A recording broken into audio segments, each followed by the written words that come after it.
So tell me the impact of these packaged food, high sugary drinks on the gut health. Sugar is the best friend of bad bacteria. कई बार हम खा रहे हैं because हमने हमारे सामने पड़ा है, हम कई बार खा रहे हैं बिकॉज कोई और खा रहा है तो हम खा रहे हैं. What are the 3 clear signs that will tell me that my gut health is improving? 3 signs which will tell you whether your gut health is improving. हमारे पास कितने लोग आते हैं जो पूरा दिन खाली जंक खाते हैं और 15 से 20 दिन के बाद वो लोग खुद आके मेरे को बोलते हैं मेरे को ये खाना ही नहीं है. How do I reset my gut? कोई भी कनेक्शन हो डिजीज का वो गट से चालू हो सकता है. तो किसी को जॉइंट पेन भी है, किसी को माइग्रेन भी है, या उनको हार्मोनल इश्यूज भी है. सब एक साथ एक पर्सन में कैन बी रिलेटेड बैक गट से. मैं रिसेंटली एक रिपोर्ट पढ़ रही थी which was about hygiene hypothesis, जो कि एक ऐसी कंडीशन है जिसमें आप इतना ज़्यादा हाइजीन पे फोकस कर देते हो कि आपकी बॉडी आपके कोलन को ही रिकॉग्नाइज करना बंद कर देती है. अपने स्किन पे भी कितने मिलियन माइक्रो ऑर्गेनिजम्स हैं which are very important for our body. कौन सी ऐसी 5 होम रेमेडीज हैं जो मेरे गट हेल्थ को इम्प्रूव करने में इमीडिएटली हेल्प कर सकती है? What is gut microbiome? Welcome to the Journey Within podcast with me, Shobha Rana. I'm an emotional intelligence and mindset coach and also the host and the creator of this podcast. The Journey Within podcast का एक ही M है and वो ये है कि आपको जो इस podcast को सुन रहे हैं आपको खुद से अपने आप से मिलवा सकें, आपकी द जर्नी विद इन करा सकें, ताकि आप जो है आज, जैसा आप सोचते हैं, जैसा आप बिहेव करते हैं, जो आपकी थॉट प्रोसेस है उसको समझ पाएं, ताकि लाइफ में आप जहाँ जाना चाहते हैं, जो मीनिंगफुल ट्रांसफॉर्मेशन अपनी लाइफ में क्रिएट करना चाहते हैं, जो बदलाव देखना चाहते हैं, जो ग्रोथ देखना चाहते हैं, वहाँ तक पहुँच पाए. The growth depends on your absolute understanding of where you stand today in life, so that you have a clear path or clarity about where you want to go. And the Journey Within podcast will help you do exactly that.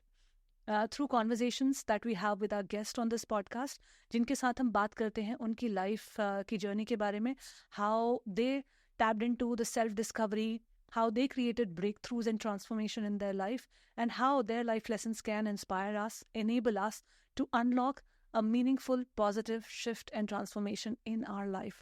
So let's master our life with today's episode.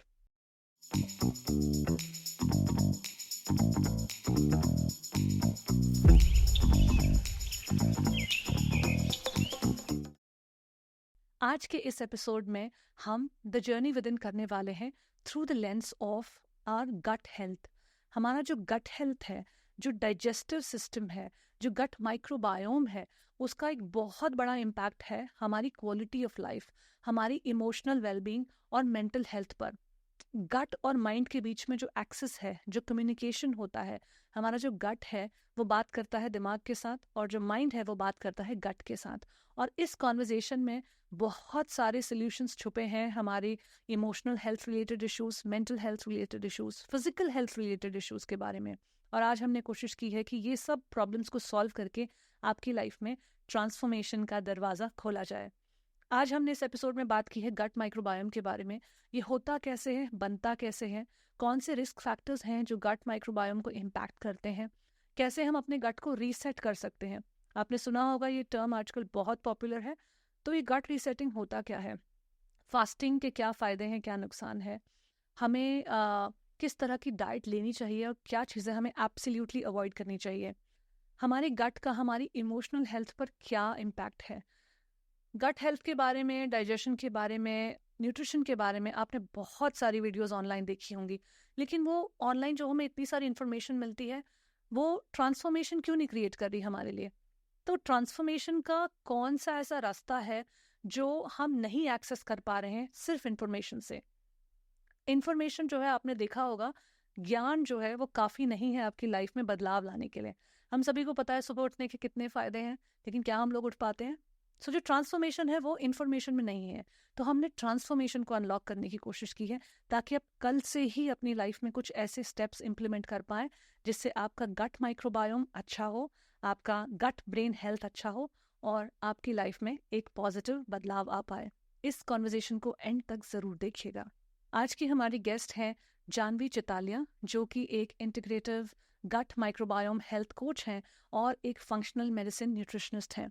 इन्होंने काफ़ी सालों से nutrition और gut health पर काम किया है और आज गट के बारे में बहुत सारी इंफॉर्मेशन और बहुत सारी ट्रांसफॉर्मेटिव नॉलेज ये हमारे साथ शेयर करेंगी.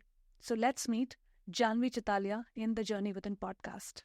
हाय Janvi, such a pleasure to meet you. It's a pleasure to be here as well. आज हम गट हेल्थ के बारे में बात करने वाले हैं. सबसे पहले शुरुआत करते हैं from understanding what is gut microbiome और इसको समझना ज़रूरी भी क्यों है. तो गट माइक्रोबायोम एक्चुअली जैसे हम बोलते हैं कि it is primary like a universe या इकोसिस्टम बोलते हैं, अपने लार्ज इंटेस्टाइन के अंदर है ना. वो पूरा एक बहुत ही इम्पॉर्टेंट यूनिवर्स है जिसके बारे में हम एक्चुअली इतने अवेयर भी नहीं है, पर वो बहुत इम्पॉर्टेंट उसके लिए है बिकॉज बहुत सारे फैक्टर्स अपने बॉडी के बेनिफिट्स, कोई भी kind of functions, immune system का फंक्शन अच्छे से करना या रिप्रोडक्टिव सिस्टम का फंक्शन करना, डाइजेस्टिव सिस्टम का फंक्शन करना, मेंटल और इमोशनल हेल्थ के बैलेंस या एंजाइटी लेवल्स को बैलेंस में रखना, काफ़ी सारी चीज़ों का पूरा पूरा कंट्रीब्यूशन होता है थ्रू दीज माइक्रोब्स. नाउ ये प्राइमरीली जो हम जब माइक्रोबायोम की बात करते हैं, it is a balance of good and bad bacteria जो एक साथ अपने गट में प्रेवलेंट है. सो 80% गुड बैक्टीरिया, 20% बैड बैक्टीरिया एक साथ रहते हैं. और बैक्टीरिया ही खाली नहीं है, there are virus, fungi, parasites, बहुत सारे डिफरेंट स्ट्रेन्स हैं जो अपने एक साथ एक जॉइंट फैमिली या सिनर्जी में रहते हैं. द की इसका खाली वही है that we need to understand that 90% of our cells of our body जो हम बोलते हैं वो प्राइमरीली गवर्न होते हैं या they are managed by the microbes, और ओनली 10% हमारे सेल्स जो है वो हमारे एक्चुअली ह्यूमन सेल्स है. So I truly believe that we always, हम लोग अंडर एस्टिमेट कर जाते हैं कि we are really not so much of a super human, we are more of a super micro organism. And every factor जो हम बोलते हैं गट रिलेटेड, कोई भी फंक्शन बॉडी में हो, every function goes back that जब तक ये गट माइक्रोब का ये बैलेंस 80-20 का सही रहता है, we can be in a more disease free state. और जब वो नहीं रहता है तभी that is the time that all disease starts. Hippocrates, we all know Hippocrates, उन्होंने बहुत साल पहले ये बोला था, all disease begins in the gut, and that is why the gut microbiome इतना ज़्यादा इम्पोर्टेंट है. कौन सी ऐसी चीज़ें या फैक्टर्स हैं जो इम्पैक्ट करते हैं गट माइक्रोबायोम को? लिटरली आप बोलो हर चीज़ जो हम देख सकते हैं, फील कर सकते हैं, खा सकते हैं, हर चीज़ अपने गट माइक्रोबायोम को इम्पैक्ट करता है. सो लिटरली एनीथिंग फ्रॉम, अगर आज आपको एक यू फॉल सिक या आपको एक हाई फीवर हो गया और डॉक्टर ने आपको एंटीबायोटिक्स के कोर्स दिए, या आपको एसिडिटी बहुत ज़्यादा रह रही है, आप एंटासिड ले रहे हो, या अगर आप बाहर चले गए ऐसे कोई एनवायरनमेंट में जहाँ पे वेदर चेंज से भी या ह्यूमिडिटी के चेंज से भी बॉडी का पीएच चेंज हो गया, जिससे भी अपना बॉडी का इन्फेक्शन का प्रोबेबिलिटी चेंज हो गया, या आप कोई ऐसी चीज़ खा रहे हो जो आपकी बॉडी उसको अच्छे से ब्रेक डाउन या डाइजेस्ट नहीं कर पा रही है. जैसे कि अगर आप वीट खा रहे हैं, या जैसे कि हम बैंगन खा रहे हैं, कितने लोग बैंगन को टॉलरेट नहीं कर पाते, पर वो खाते उनको रियलाइज ही नहीं होता है कि उनकी बॉडी में वो टॉलरेट नहीं होता है. सो काफ़ी सारी चीज़ें लिटरली आप जो स्टेट ऑफ माइंड में खाते हो, जिस स्टेट ऑफ माइंड के साथ आपने कितना जल्दी खा लिया, कितना आप प्री ऑक्यूपाइड थे जब आपने खाया, और कैसे आप कितने घंटे सोते हो, आप कितने बजे उठते हो, आप कितना सनलाइट लेते हो, उसका भी अपने गट माइक्रोबायोम से बहुत कनेक्शन है. सो हर एक चीज़ का जो अपने लाइफ के हर फैक्टर्स से अपना गट माइक्रोबायोम का कनेक्शन है. तो अगर हमें अपना गट माइक्रोबायोम को हेल्दी रखना है, इट इज़ वेरी इंपॉर्टेंट कि हम हर एक स्मॉल लाइफस्टाइल फैक्टर को एक बैलेंस पे लाने का, या होम्योस्टैटिक बैलेंस जो बोलते हैं, उस पे लाने पे फोकस करें. आजकल ये बहुत बड़ा कॉन्वर्जेशन है कि गट रीसेट करना एक बहुत इंपॉर्टेंट टर्म हो गई है. हाउ डू आई रीसेट माई गट, ये एक one of the most asked questions भी है. बहुत लोग जानना चाहते हैं, लेकिन जिस तरह से आप बता रहे हो, ऐसा लग रहा है कि गट को रीसेट करना मतलब अपनी पूरी लाइफ को रीसेट करना, क्योंकि आपने कहा लाइफस्टाइल के फैक्टर्स भी इंक्लूडेड हैं, sleep, nutrition, what you are exposing yourself to, हर एक चीज़ जो है वो इम्पैक्ट कर रही है आपके गट माइक्रोबायोम को. So all of these factors need to be reset. तो जब इतनी सारी चीज़ें रीसेट करनी है तो थोड़ा कॉम्प्लिकेटेड साउंड करने लगता है. तो simplify this process of resetting the gut for me, where does it begin? So basically वो बिगिन होता है in a very simple process called the 5-step R process. एक एकदम साइंटिफिक एविडेंस बेस्ड प्रोसेस है विच अलाउज के end to end आप खाली अपने सिम्टम पे ना फोकस करें, पर आप एक लॉन्ग टर्म रेजोल्यूशन या लॉन्ग टर्म लाइफस्टाइल चेंज की तरफ जो सस्टेनेबल हो सके उस पे फोकस करें. सो व्हेन वी स्टार्ट, कई बार लोग तभी हमारे पास आते हैं जब बोलते हैं कि अभी मैं बहुत ज़्यादा एगनी में हूँ, पेन में हूँ, क्वालिटी ऑफ लाइफ मेरी डिस्टर्ब हो गई है, मेरे को बहुत सिम्टम्स हो रहे हैं. और normally the more interesting part मैं बोलूँ है इसके गट रिलेटेड जो भी सिम्टम्स होते हैं, बिकॉज लाइक आई सेड कि कोई भी कनेक्शन हो डिजीज का वो गट से चालू हो सकता है. तो किसी को जॉइंट पेन भी है, किसी को माइग्रेन भी है, किसी को हेडेक्स, जो कंटिन्यूस हेडेक्स है, टायर्डनेस है, कोल्ड कॉफ है, या उनको हार्मोनल इश्यूज भी है, सब एक साथ एक पर्सन में कैन बी रिलेटेड बैक गट से. सो ऐसा नहीं है कि ये इशू ये है तो ये इससे ही रिलेटेड है तो इसका गट से कोई कनेक्शन नहीं है. सो वेरी इंपॉर्टेंट वो है कि हम एक सिस्टम फॉलो करते हैं वेर जब वो आते हैं तब सबसे पहले उनके फूड के जो भी ट्रिगर्स हैं उनको हम पूरी तरह से निकाल देते हैं. तभी जब जाके बॉडी को बोलते हैं कि वेकेशन पे भेजते हैं जहाँ पे वो ट्रिगर्ड नहीं हो रहा है या इम्यून सिस्टम अपसेट नहीं हो रही वो खाने को देख के जो उसको नहीं पसंद आता है या जो नहीं टॉलरेट कर सकता है. तो यानी कि जिन लोगों को गट माइक्रोब हम्म. को अपने रीसेट करना है या हम्म. गट को रीसेट करना है, हम्म. सबसे पहले उन्हें नोटिस करना है कि वो खाना क्या खा रहे हैं Yes. और कौन सा खाना वो टॉलरेट नहीं कर पाते, जिससे Correct. डाइजेस्ट करने में डिफिकल्टी होती है. Yes. So that's step 1. Yes, that's step number 1. और साथ ही साथ ऑब्वियसली उसके पहले बहुत ही डिटेल्ड हिस्ट्री और एनालिसिस होता है. एक पूरा टाइमलाइन होता है कि इतने सालों में उनके कौन से ट्रिगर्स से उनका एक्सपोजर हुआ है. अगर somebody एज सिंपल एज एक सिंपल क्विकली बता देते हो, अगर कोई पर्सन मेटल फैक्ट्री में या वहाँ पे उनके प्रोडक्ट्स है और वैसे वहाँ पे उनका स्टफ बनता है, अगर वो 20 सालों से मेटल फैक्ट्री में जाके उनके वर्कर्स का सब देख रहे हैं, काम देख रहे हैं, ज़रूरी है, ऑलमोस्ट पॉसिबल है कि उनको मेटल टॉक्सिसिटी हाई रहेगा, डिटॉक्सिफिकेशन की ज़रूरत रहेगी. तो something as simple as that अगर हम उसको ठीक नहीं करेंगे, फूड के थ्रू डिटॉक्सिफिकेशन नहीं करवाएंगे, तो जितना भी कोई भी और चीज़ कर ले उनके सिम्टम्स बेटर नहीं होने वाले. तो to look at that correlation हर केस में बहुत इंपॉर्टेंट है. सेकंड, जब भी आप कुछ निकालते हो उसको रिप्लेस करना बहुत ज़रूरी है.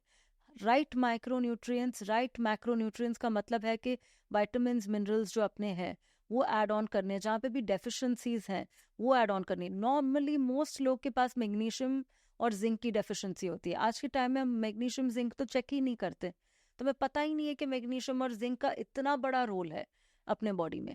सो स्पेशली गट हेल्थ में तो बहुत ज़्यादा रोल है. तो वैसा वो करना और प्लस नए ऑप्शंस ऐड करना ताकि वैरायटी रहे खाने में, प्लस उनको न्यूट्रिएंट्स मिले. थर्ड स्टेप जो मोस्ट इम्पॉर्टेंट है, मतलब मोस्ट इम्पॉर्टेंट, काफ़ी लोग ये 2 स्टेप करके भी हमारे पास आते हैं कि मैंने ये खाना निकाल दिया, मैं नहीं खा रही हूँ या हम नहीं खा रहे हैं. बट एक्चुअल काम थर्ड स्टेप पे चालू होता है जब एक्चुअली आप अच्छे माइक्रोब्स या गुड माइक्रोब्स को इंट्रोड्यूस कर रहे हो. सो प्रोबायोटिक्स की बात जो हम करते हैं, प्रीबायोटिक्स की बात करते हैं, वो इनसाइड द गट को हील करने का स्टेप नंबर 3 है. स्टेप नंबर 4 है जो बाहर का लाइनिंग है गट का. Our gut is size of a tennis court. तो आप इमेजिन कर सकते हो कि कितना बड़ा सरफेस एरिया, अगर आप अपने इंटेस्टाइन को खोल लो तो इट्स ह्यूज. तो उसको भी हील करने में टाइम जाता है, तो वो लाइनिंग को हील करना है. लास्टली जो खाना आपने निकाला था initially, the idea is always to bring it back in the environment which is change या विच इज इवॉल्व्ड. जो ट्रांसफॉर्म हुई है गट और जो चेंजेस आए हैं, गट ज़्यादा हेल्दी हुई है, उसके अंदर जब आप वही खाना आप डालते हो, शायद से आप वो खाने से इतना रिएक्ट ही ना करो. तो ये पूरा 5 स्टेप आर प्रोसेस है. एंड टिल आप ये पूरे 5 स्टेप्स कंप्लीट नहीं करते हो, आप एक लॉन्ग टर्म हीलिंग की तरफ नहीं जा पाओगे. और हर स्टेप को बहुत आसानी से स्लोली जो पेस पे कंफर्टेबल है वो पेस पे ब्रेक डाउन करके हम करते हैं. आपने प्रीबायोटिक्स और प्रोबायोटिक्स की बात की यहाँ पे कि वो बहुत इंपॉर्टेंट है गट को हील करने में.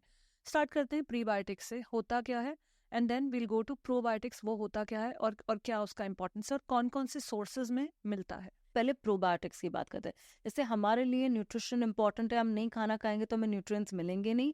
इन the same way probiotics are a beneficial strains also of bacteria, जो काफ़ी सारे तरीकों से, जिसमें आती हूँ 2 मिनट में, जिससे आप खा के ले सकते हैं, सप्लीमेंट के साथ ले सकते हैं. तो they are basically a beneficial strains of bacteria जो ये पार्ट 3 की हीलिंग में हेल्प करता है ना. उनको, वो गुड स्ट्रेन्स को अलाइव और किकिंग रखने के लिए हमें क्या चाहिए, उनको भी अपना न्यूट्रिशन चाहिए. और वो न्यूट्रिशन क्या है, प्रीबायोटिक. प्रीबायोटिक उनका खाना है which is normally to do with certain kind of fibres which help the system to be able to bring the balance. तो वो अभी तभी ज़रूरी है कि जब तक वो स्ट्रेन्स अपने गट में डाइवर्स या अपने बोलते हैं रोबस्ट या वैरायटी में नहीं है, तब तक गट को उतना ज़्यादा वो हेल्दी नहीं रहेगा। तो वी नीड टू एंश्योर कि प्रोबायोटिक्स हम जो भी ले उसको फीड करने के लिए हम प्रीबायोटिक्स भी ले। वन मेन कॉन्ट्राइंडिकेशन या मैं जो नेगेटिव रिस्क फैक्टर बताऊंगी है, जिनको काफ़ी सारे लोगों को फर्मेंटेड चीज़ों से बहुत तकलीफ होती है। इडली खाए एकदम गैस ब्लोटिंग हो गया, पेन हो गया, अगर कुछ भी कंबूचा पी ले कि फिर पी ले, बहुत सारी चीज़ें आज लोग ले भी रहे हैं in the form of probiotics, पर काफ़ी सारे लोग वो उसको डाइजेस्ट नहीं कर पाते हैं। तो बहुत ज़रूरी है कि पहले आप समझे आप कितने तैयार है प्रोबायोटिक और प्रीबायोटिक को लेने के लिए। इट्स अ हायरार्की, एक फेज में जाना ज़रूरी है। So that is one more thing.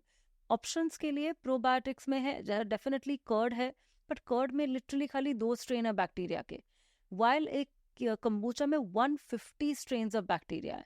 We have more than 100 trillion strains of bacteria. तो अब इमेजिन करो कि आपको कितना मिल रहा है। तो वेरी इंपॉर्टेंट, डाइवर्सिटी बहुत इंपॉर्टेंट है। Secondly, you can have curd, kombucha, kefir, kimchi, ये सब चीज़ें घर पे बना के अलग अलग, या आज बाहर भी मिलती है, you can try and get those. अब हमारा ट्रेडिशनल पे चले तो आप एक राइस वाटर कांजी हो गया, ब्लैक कैरेट कांजी हो गया, बहुत सारी चीज़ें हम वैसे बना के भी ले सकते हैं विच आर ऑल्सो नेचुरल, जो आप घर पे बना के you can have them as well. Lastly, as far as prebiotics are concerned, prebiotics typically वैसे काइंड ऑफ ये स्टार्चेस के फॉर्म में, रेजिस्टेंट स्टार्च जो बोलते हैं उसके फॉर्म में आते हैं, जैसे कि अपना ग्रीन बनाना हो गया, या अब आप वी आर लुकिंग एट से अपना लीक्स हो गया, लीक्स काफ़ी लोग लेते हैं, या अगर आर्टिचोक्स भी हम लेते हैं। फिर कई बार टैपियोका, जो अभी काफ़ी सारे लोग टैपियोका बहुत खा रहे हैं, उसमें भी रहता है। तो अनियन है, गार्लिक है, उन सब में भी रहता है। सो अगर आप टॉलरेट कर सकते हो तो आप प्रीबायोटिक्स ईटिंग फॉर्म में ले सकते हो, नहीं तो सप्लीमेंट्स भी आती है जो जिसमें प्रोबायोटिक और प्रीबायोटिक दोनों साथ में रहते हैं, तो वो भी आप ले सकते हो empty stomach, first thing in the morning या लास्ट थिंग एट नाइट, पर एक बराबर समझ के लेना चाहिए। जितना ज़्यादा मैं गट हेल्थ के बारे में पढ़ती हूँ, जानने की कोशिश करती हूँ, हमने पहले भी कुछ एपिसोड्स किए हैं जहाँ पे और भी एक्सपर्ट्स आए हैं, मुझे लगता है कि एक्सटर्नल फैक्टर्स तो जो हैं वो हैं, लेकिन बहुत ज़्यादा ऑब्जर्वेशन बेस्ड है, जहाँ पे आपको बहुत ज़्यादा डीपली कनेक्ट करना पड़ता है अपने आप से कि आपकी बॉडी क्या एक्सेप्ट कर रही है, क्या नहीं कर रही है, आपकी सोच कैसे चल रही है, आपकी मेंटल हेल्थ कैसी है, आपकी इमोशनल हेल्थ कैसी है। क्योंकि जहाँ हम खाने की बात कर रहे हैं, emotional eating has become a very common problem, right? हम अभी स्ट्रेस में हैं या थोड़े दुखी हैं या फिर बहुत खुश हैं, तो सीधा हमारा सेलिब्रेशन का रिसोर्स भी खाना ही है, और हमारा सैडनेस को कोप करने का भी एक तरीका खाना ही है, तो हम फटाफट से खाने पे जंप करते हैं। एंड यूजुअली अगर आप दोनों तरफ देखो, सेलिब्रेशन वाले इमोशंस यानी कि हैप्पी इमोशनल स्टेट या फिर सैड इमोशनल स्टेट, दोनों में देखो, हम usually high fat foods, high sugary foods, package foods, unhealthy processed food की तरफ ज़्यादा जाते हैं दोनों ही सिचुएशंस में। तो यानी कि बच नहीं पा रहे हम इस तरह के खाने से। So tell me the impact of these package foods, high sugary drinks on the gut health. तो कोई भी form, so I try this down, एक कनेक्शन बनाते कोई और चीज़ से, जहाँ पे हम कई बार there is a dual relationship over here, कि सपोज कि आप कोई भी प्रोसेस चीज़ जब भी आप खाते हो, you are obviously increasing the proliferation, या जो बोलते हैं कि जो एक्टिविटी है वो अपने बैड बैक्टीरिया को या feeding them. Sugar is the best friend of bad bacteria. आपको अगर उसको बढ़ाना है कुछ भी और गलत ना किए बिना, तो आप अपने आप को रोज शुगर दे दो, और आप 10 साल में तो वो जगह पे पहुंच ही जाओगे जहाँ पे your gut is really destroyed. So मैं एक बार रिफ्रेम करना चाहूँगी। आपने पहले कहा कि गट में 80% गुड बैक्टीरिया है, 20% बैड बैक्टीरिया है। तो अगर आप शुगर लेते हो तो बैड बैक्टीरिया बढ़ता जाता है, जो आपके गट का जो एक बायोस्फीयर है उसको डिस्ट्रॉय करता जा रहा है। एंड आपने कहा कि 10 साल में आपका गट का पूरा ही बायोस्फीयर डिस्ट्रॉय कर देगा। बट हम कितने ऐसे लोगों को जानते हैं जो कई सालों से शुगरी ड्रिंक्स ले रहे हैं, कोला, सोडास, या फिर घर पे कुछ बना के शुगर का केक्स खा रहे हैं, डेजर्ट्स खा रहे हैं, तो फिर उनके गट की क्या हालत है। मतलब मुझे मुझे ये सोच के भी लगता है कि हमें इतने सारे इश्यूज होते हैं। जैसे किसी के स्किन पे आप देखते हो एक्ने और पिंपल्स बहुत ज़्यादा रहते हैं, किसी को आप देखते हो कि कोलेस्ट्रॉल रिलेटेड कुछ इश्यूज हो गए हैं, किसी को इंसुलिन इंटॉलरेंस हो गई है, किसी के हार्मोनल इम्बैलेंसेस हो गए हैं, किसी का फूड पे डिपेंडेंसी बहुत ज़्यादा हो गया, उस तरह के फूड पे, अनहेल्दी पे, क्योंकि आपने बैड बैक्टीरिया को जितना खिलाया वो उतना फिर शायद मांगने भी लगता है, right? That is how I think cravings are also built. I am not a scientific person for that, but you are an expert. या सो दैट एग्जैक्टली आप जो बोल रहे हो वो सच है, because see it's like that कि आप उनको जितना वो फीड करते जाओगे वो ज़्यादा वो चीज़ की डिमांड करते रहेंगे. एंड जब वो एनवायरनमेंट में जैसे वो इम्बैलेंस बढ़ते जाता है, it is a vicious cycle. क्योंकि जैसे वो इम्बैलेंस बढ़ता है, सपोज आपने और शुगर खाई, अपने बैड बैक्टीरिया बढ़ा, फिर आप साथ साथ में वेट बढ़ा. वेरी सिंपल फैक्ट बताती हूँ, अगर कोई भी पर्सन जो इवन 10 या 15% ज़्यादा ओबीस है, वो एटलीस्ट 30-40% ज़्यादा टॉक्सिन स्टोर करेगा बॉडी में. बिकॉज फैट वो चीज़ है जहाँ पे टॉक्सिन स्टोर होता है. तो आप अगेन वो बोल रहे हो कि एक तो मैं गलत खा रहा हूँ या गलत खा रही हूँ, फिर मैं और फैट मेरा बढ़ गया है, मेरा मेटाबॉलिज्म स्लो हो गया है, मेरा टॉक्सिक ओवरलोड बढ़ गया है, और वो टॉक्सिन मेरी बॉडी को पूरा काम करना है, वो डाइजेस्ट भी गलत चीज़ को करना है, वो टॉक्सिन लोड को भी उसको ही हटाना है, लिवर और किडनी को इतना एक्स्ट्रा काम करना है, और वही चीज़ वापस रीप्रोसेस होती जाती है. मोस्ट पीपल, मैं literally I tell you 8 out of 10 cases ऐसे जो रहेंगे, उसमें ये लोग वैसे भी रहेंगे जहाँ पे उनको सिवियर कॉन्स्टिपेशन है. बिकॉज जब भी आप शुगर या प्रोसेस्ड फूड लेते हो, आपकी गट की मोटिलिटी जो बोलते हैं, जो wave like motion, peristaltic motion बोलते हैं, जिसके थ्रू खाना ऐसे फॉर्म में जाता है थ्रू द इंटेस्टाइन, वो मोटिलिटी बहुत इम्पैक्ट हो जाती है, एकदम स्लो हो जाती है. तो जब वो वहाँ पे क्लियरेंस नहीं होता है, most of them are constipated. और जब वो कॉन्स्टिपेटेड रहते हैं, जितने टॉक्सिन्स अपने गट में बैठे हैं, आपने जब भी नेक्स्ट मील खाया, फिर 4 बजे खाया, फिर 6 बजे सेब पूरी खाई, फिर 8 बजे रगड़ा पैटिस खाया, वो पूरे जो आप खा रहे हो, वो पूरा आपके बॉडी में वही टॉक्सिन्स वापस और वापस रीअब्जॉर्ब हो रहे हैं. बिकॉज जो टॉक्सिन्स जो निकलने थे पूरी तरह से सिस्टम में से क्लियर होने थे, वो हुए ही नहीं है. आपने तब तक अपना नेक्स्ट मील भी खा लिया. यू आर समटाइम्स, बिकॉज आप दिमाग से खा रहे हो, आप अपनी बॉडी के कनेक्शन से नहीं खा रहे हो. 4 बज गए, मैं बोर्ड हूँ, मेरी मीटिंग खत्म हो गई, मैं खा लेते हैं. कोई बार आप सोच ही नहीं रहे हो कि बॉडी को चाहिए कि नहीं, बॉडी को कितना काम बढ़ गया है तभी. सो that is again a thing जो हमें माइंड में रखना है. एंड ऐसे केसेस में fungal overgrowth, bacterial overgrowth, parasitic overgrowth होने के चांसेस 80 to 90% है. और वो लोग को 100% फिर वही साइकिल पे वापस हम चले आते हैं कि उस it's like a fittest, survival of the fittest वाली चीज हो जाती है. आपको वो खाना चाहिए या आपके माइक्रोब्स को वो खाना चाहिए. आपके बैड बैक्टीरिया भी मांग रहे हैं, हमें दो, हमें प्रोसेस शुगर दो, हमें ये दो, और आप भी मांग रहे हो, बिकॉज वो जितने ओवरग्रो हो रहे हैं, you are feeding both these, you feeding yourself and them. तो that is where it becomes complex. तो अगर आप एक, बट सोल्यूशन में लास्ट एक चीज वही बोलूंगी इसके बारे में कि सोल्यूशन इतना सिंपल है. अगर आपको ये साइकिल को ब्रेक करना है, द मोमेंट यू डिसाइड कि मेरे को ये चीजें नहीं खानी है, बस उतनी ही देरी है. आप 3 से 5 दिन में आपका गट माइक्रोबायोम को चेंज कर सकते हो. 3 to 5 days only. You don't need 50 years of वनवास. You just need 3 to 5 days to start that particular change. And it is so powerful. Wow.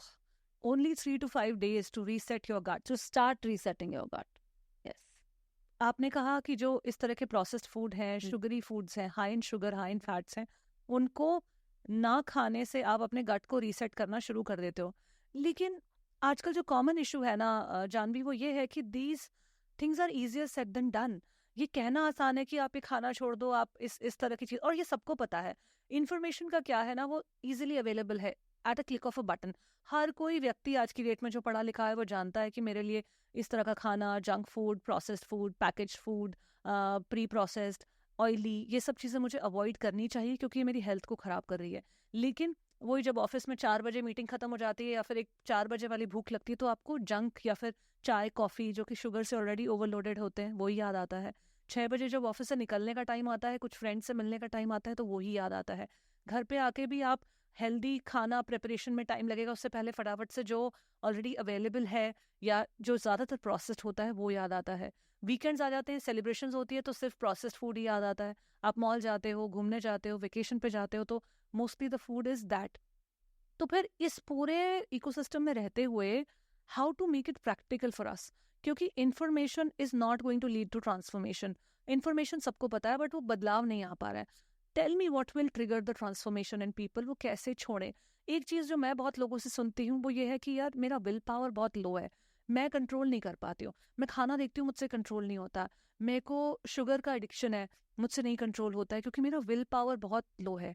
मैं इस चीज़ से बहुत ज़्यादा अग्री नहीं करती हूँ क्योंकि मुझे लगता है कि विल पावर और मोटिवेशन को हमने इतना ज़्यादा बात कर करके ऐसा बना दिया जैसे ये कोई सुपर पावर है। किसी के पास है और किसी के पास नहीं है। अच्छा, जिसके पास है वो तो कर लेगा सब कुछ, वो तो सुपर ह्यूमन है। जिसके पास नहीं है वो अब कुछ नहीं कर पाएगा, उसका कोई सोल्यूशन नहीं है। वो हर समय अपने आप को रोकने की कोशिश करेगा, शायद कुछ बार रोक भी ले।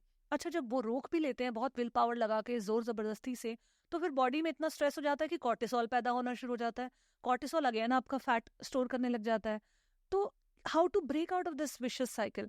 मैं यहाँ पे मतलब कॉर्टिसोल की बात लेकर, जो कि एक स्ट्रेस हार्मोन है, मैं चाह रही हूँ कि जो ईटिंग से रिलेटेड स्ट्रेस है, जो ना खाने से रिलेटेड भी जो स्ट्रेस है कि मैं ये अवॉइड करने में जितना आप स्ट्रेस लगाते हो, वो भी आपकी बॉडी में कोई पॉजिटिव इम्पैक्ट नहीं चैनलाइज कर रहा है। तो आप बताओ कि पॉजिटिव इम्पैक्ट, पॉजिटिव ट्रांसफॉर्मेशन कहाँ से आएगा? तो नंबर वन, मैं इसको थोड़ा सा 2 क्वेश्चन और आंसर की तरह ट्रीट करूंगी। फर्स्ट ऑफ ऑल, मैं एब्सोल्युटली अग्री करती हूँ आपके साथ दैट मोटिवेशन या will power is not something जो कोई लोग में है और कोई लोग में नहीं है। I think it is something as simple as going to the gym. अगर कोई भी, it's like a muscle memory आप बिल्ड कर रहे हो। Motivation, will power, whatever name you call it, आप जितना उसको even at minimal level consistently utilize करते रहोगे, उतना आप वो चीज को बिल्ड करते रहोगे। देर इज नथिंग लाइक ये पर्सन के पास ज्यादा है, ये पर्सन के पास नहीं है।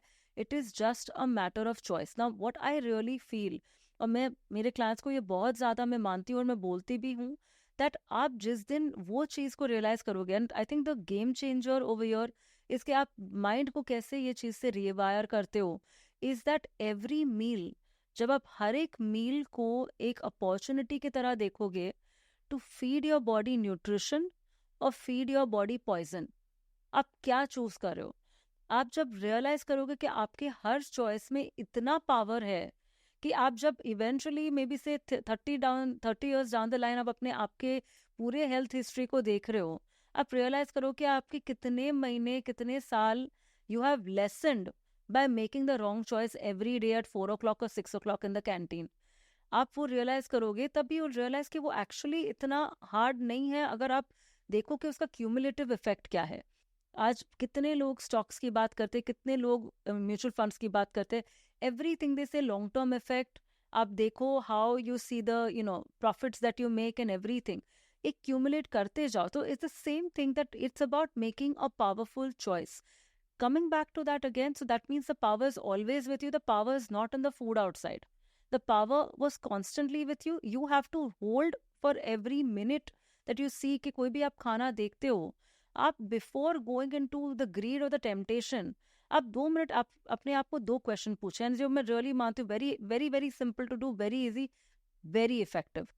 एक तो do I really, am I really hungry for this food.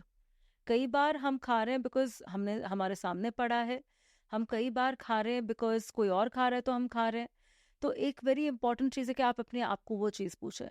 Second, what is it that it is fulfilling for me at that time, वो क्या हंगर मेरी मिटा रहा है। मेरी फिजियोलॉजिकल हंगर रियली है ये चीज़ के लिए, या मेरी साइकोलॉजिकल हंगर है। अगर कोई भी मोमेंट पे before you make a choice कि नहीं मेरे को ये खाना ही है, एंड मेरा एक हैबिट से मैं वो कर रही हूँ, अगर आपने आपको एक चॉइस दे to give yourself 5 minutes to think कि मैं खाना चाहती हूँ या नहीं, आप जस्ट ये 2 चीज़ करने से कई बार अगर आप अपने आप की भी सुनना चालू करोगे, आपको रियलाइज होगा कई बार बॉडी और माइंड दोनों ना बोल रहे हैं, और मोस्ट ऑफ टाइम्स बॉडी तो ना ही बोल रहा है, आप फिर अपनी माइंड की सुन रहे हो। ये मैंने पर्सनली भी एक्सपीरियंस किया है कि अभी सपोजिटली लंच टाइम हो गया है या स्नैक टाइम हो गया या डिनर टाइम हो गया, लेकिन इतनी भूख नहीं लगी है, लेकिन फिर भी क्योंकि हैबिट है उस टाइम पे खाने की, आप खाना खा लेते हो और आप खाना शुरू करते हो, आपको लगता है कि इतनी भूख नहीं तो मे बी मैं आज इतना ही खाने वाली हूँ, लेकिन आप फुल खा लेते हो, फुल मील खा लेते हो तब भी, क्योंकि वो हैबिट में है आपकी। तो हम जो ईटिंग हैबिट्स है ना, they are not very intuition based. हम अपने जो गट इंस्टिंक्ट बोलते हैं, इंट्यूशन बोलते हैं, उसको समझ नहीं पा रहे हैं, सुन नहीं पा रहे हैं, and we are eating out of habit, out of social ecosystem जिसका हम पार्ट है। तो आई थिंक कहीं ना कहीं खुद से कनेक्ट करना, खुद के अंदर झांकना, अपने आप से कनेक्ट करना बहुत ही ज़रूरी है to understand the psychological aspect of eating also, क्योंकि it's becoming a very big disorder, एक बहुत ही अलार्मिंग कंडीशन होता जा रहा है ये धीरे धीरे। एंड मुझे लगता है, जो मैं ऑब्जर्व करती हूँ, छोटे छोटे बच्चे इतना एडिक्टेड हैं चॉकलेट्स के साथ ना, अपने जो शुगरी ड्रिंक्स होते हैं, orange flavour, this flavour, that flavour, वो वाले ड्रिंक्स के साथ इतना ज़्यादा एडिक्टेड हैं प्रोसेस्ड फूड के साथ। ये जो व्हाट से बर्गर्स में जो बन्स डलते हैं, जो भी फ्राइड आइटम्स होते हैं, इतना ज़्यादा बच्चे एडिक्टेड हैं इन सब चीज़ों के साथ। तो ये कहीं पे भी साइकोलॉजी को आपने ट्रेन ही नहीं किया है शुरू से, that this is not good for my body और this is not good for me. Psychology में आपकी वो आया ही नहीं है, तो ये किसकी रिस्पॉन्सिबिलिटी बनती है? Where should one start this? So one, again, it's a little contrary to what we are talking right now, but सबसे beautiful चीज़ वही है that there is something when you talk about intuitive eating की आप बात कर रहे हो। एक चीज़ very interestingly something that when we are children, like we're really infants and all, एक innate intelligence of intuitive eating and hunger is something we are born with. We don't even have to train ourselves. When the baby is born, the only thing the baby knows how to do is obviously eat, poop, sleep. We knew, and the baby knows when to ask also कि वो कभी hungry है, कभी hungry नहीं है। तो वो एक actually एक innate ability है। हम कई बार क्या होता है कि now because we're exposed to so many things, we have lost the rationale कि कोई बार हम सोच ही नहीं पाते हैं, like I said, कि हम कौन से रीजन से वो खाना चाह रहे हैं, नंबर 1। नंबर 2, आप जब बात करो कि चिल्ड्रन की जहाँ पे exposure, where are we going wrong, the other part of this very importantly is that I think educating the child and involving them and understanding कि चलो even at the age of 3-4 we have children who are coming to us वो very young as well। हम उनको actually ये as पे बताते हैं कि आप एक बार समझने की ट्राई करो कि ये अगर आप खा रहे हो, सपोज कि आपको शुगर खाना है, आपको कुछ स्वीट खाना है, आपके बॉडी में अगर आप समझो there is no difference between eating a fruit and no difference between eating a chocolate. Your body doesn't understand the difference. आपको उसको फ्रक्टोज दे दो लिटरली, या आप उसको एक एकदम हाई शुगर चॉकलेट दे दो, बॉडी को वो डिफरेंशिएशन नहीं पता, वो माइंड को पता है। सो अगर आप slowly and steadily if you can train even children को, हम बहुत अर्ली और ऑन उनको तभी जब वो हमारे साथ काम करते हैं, we train them to understand that you have to understand what is it that you want first. And when you start looking at even small cues, children के लिए in fact और easy होता है because उनका exposure तो बहुत initially limited होता है, and that बाहर जाते तब पता चलता है they are very connected to themselves. As we grow older, अपने जो exposure ज़्यादा हो जाती है उससे प्रॉब्लम होता है। So my suggestion again for that, a quick tip is for adults also as well, आप 2 दिन वीक में रखिए, एक वेडनेसडे हो गया, एक सैटरडे हो गया। You keep those 2 days at days that you will say okay I am making a informed choice में कर रहा हूँ या कर रही हूँ कि मैं ये मील, मेरे को पता है कि मेरी बॉडी को it doesn't help a lot but I still really enjoy it, I am gonna use all my senses, और वो मील को मैं अपने आप को बुरा लगाए बिना वो मील को अच्छे से एंजॉय कर लूंगी।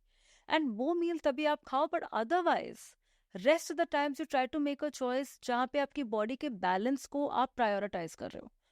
स्लोली एंड स्टेडली, जैसे आपने ये हैबिट बना के 4 से 5 बार वीक में ऑर्डर करना चालू कर दिया, रोज तो पहले नहीं कर रहे थे, आपने स्लोली वही हैबिट को रिवर्स करके उसको एक कंडीशन मील सिस्टम बनाना है। And it is very possible, it is just very possible, again it is like a systematic planning. अब स्लोली एंड स्टेडली जब आप माइंड रिवायरिंग और एक इन्फॉर्म्ड चॉइस की तरह, एक पावरफुल चॉइस की तरह उसको ट्रीट करेंगे, ग्रेजुअली आप कर भी पाओगे। And the beauty of this is just as sir के जब 3 से 5 दिन में माइक्रोबायोम चेंज होने लगता है, आप ज़्यादा हेल्दी खाते हो, द मोर आप हेल्दी खाते हो the more the body will instantly start even asking for healthy foods. हमारे पास कितने लोग आते हैं जो पूरा दिन, आई किड यू नॉट, खाली जंक खाते हैं, और 15 से 20 दिन के बाद वो लोग खुद आके मेरे को बोलते हैं मेरे को ये खाना ही नहीं है। What changed? Nothing. This is all that changed. Because the power of what a healthy food में body की जो एक feeling, जो joy, जो balance, जो peace जो body को मिलती है when you eat nutritious food, the body will explain that to the system. और nothing is parallel to that balance that the good food जो अपने body में लाएगा। क्या हो रहा है ना जानवी, आजकल अवेयरनेस को लेके इस तरह के कॉन्वर्जेशंस हैं जो इंटरनेट पर भी है, जैसे हम भी पॉडकास्ट कर रहे हैं, पॉडकास्ट के थ्रू भी है, तो इमीडिएटली लोग ट्रिगर हो जाते हैं कि अरे मैं तो इतनी गलत गलत चॉइसेस कर रहा हूँ, मुझे सब बदलना है अभी, कल से I have to change everything. So मैं अपने व्यूअर्स को यहाँ पे ये भी बोलना चाहूँगी that don't try to change within one day. आप एक दिन में कोई भी बदलाव लाएंगे. Same goes for exercising, same goes for sleep cycle. मेरे पास भी इतने सारे क्लाइंट्स आते हैं जो सो नहीं पाते ठीक से. As an emotional intelligence coach, when I work with their emotions या लाइफ के जो सिचुएशंस में उन्हें जहाँ पे प्रॉब्लम आ रही है, अगर हम स्लीप पे पहुँचते हैं तो पीपल से कि मैं 3 बजे सोता हूँ रात को, अब मैं कैसे 10 बजे सोऊं. नहीं, आप 10 बजे मत सोइए, आप 1:30 बजे 2 बजे सोइए. आप कुछ हफ्तों 1:30 बजे 2 बजे सो के देखिए, फिर आप 12 बजे आइए. Do it in a span of 6 months to 1 year, because ये आप लाइफ स्टाइल बिल्ड कर रहे हैं. तो लेने मतलब अगर 1 साल से ज्यादा लग रहा है तो भी ठीक है. अपने को फोर्स मत कीजिए कि अब मैं 10 बजे सब कुछ बंद करके बस लेटा हुआ बेड में और हर टाइम यही सोचते जा रहा हूँ कि मुझे नींद नहीं आ रही, मुझे नींद नहीं आ रही. क्योंकि इतना ज्यादा आपकी बॉडी में स्ट्रेस पैदा हो रहा है, कॉर्टिसोल पैदा हो रहा है. अगेन बॉडी में वो बहुत सारे प्रोसेसेस को ट्रिगर कर रहा है, जिसमें से फैट स्टोरेज एक बहुत इंपॉर्टेंट फैक्टर है. तो that is also something that I want to inform my viewers here. 100%. And see cortisol का वही है कि सी कॉर्टिसोल हार्मोन जो अपना स्ट्रेस हार्मोन है, यस इट्स रेगुलेटेड, बहुत सारे फैक्टर्स से कोरिलेटेड है, पर अगर गट का उसके साथ कनेक्शन करो तो वही हो जाता है कि इनफैक्ट जितना आप, it's again an inversely proportional kind of a cycle, कि आप अगर जितना बॉडी पे वो स्ट्रेस डालेंगे उतना एक्चुअली आपकी उल्टी क्रेविंग बढ़ जाएगी. हाँ, उतना बिकॉज नुकसान आप हो जाएगा. जितना आप ऐसे कोई स्प्रिंग को नीचे प्रेस करेंगे, इवेंचुअली वो स्प्रिंग जब आप हाथ छोड़ेंगे तो वो ऊपर आके it's gonna become balloon defect हो जाएगा. So again it is very important कि आप वो डेफिनेटली समझे कि फिजियोलॉजिकली भी कई बार जब अपने बॉडी को आप ट्रिगर कर रहे हो, वैसे आप अंडरस्टैंड करें कि आपका स्ट्रेस का एलोस्टैटिक लोड उसको बोलते हैं, स्ट्रेस का लेने का लोड का कैपेसिटी कितना है. Again I would also agree sometimes with the fact कि it depends on your life condition at that time. अगर you are going through months way you have say you in the finance field, you have closing, you have all of that, year end closing, तभी तो मतलब आप कुछ नहीं सोच रहे हो, तभी तो अपना जस्ट जनरली ही आपका एलोस्टैटिक लोड बहुत ही you're not in a state only कि आप और स्ट्रेस ले पाओ, तो कॉर्टिसोल ऑलरेडी हाई है.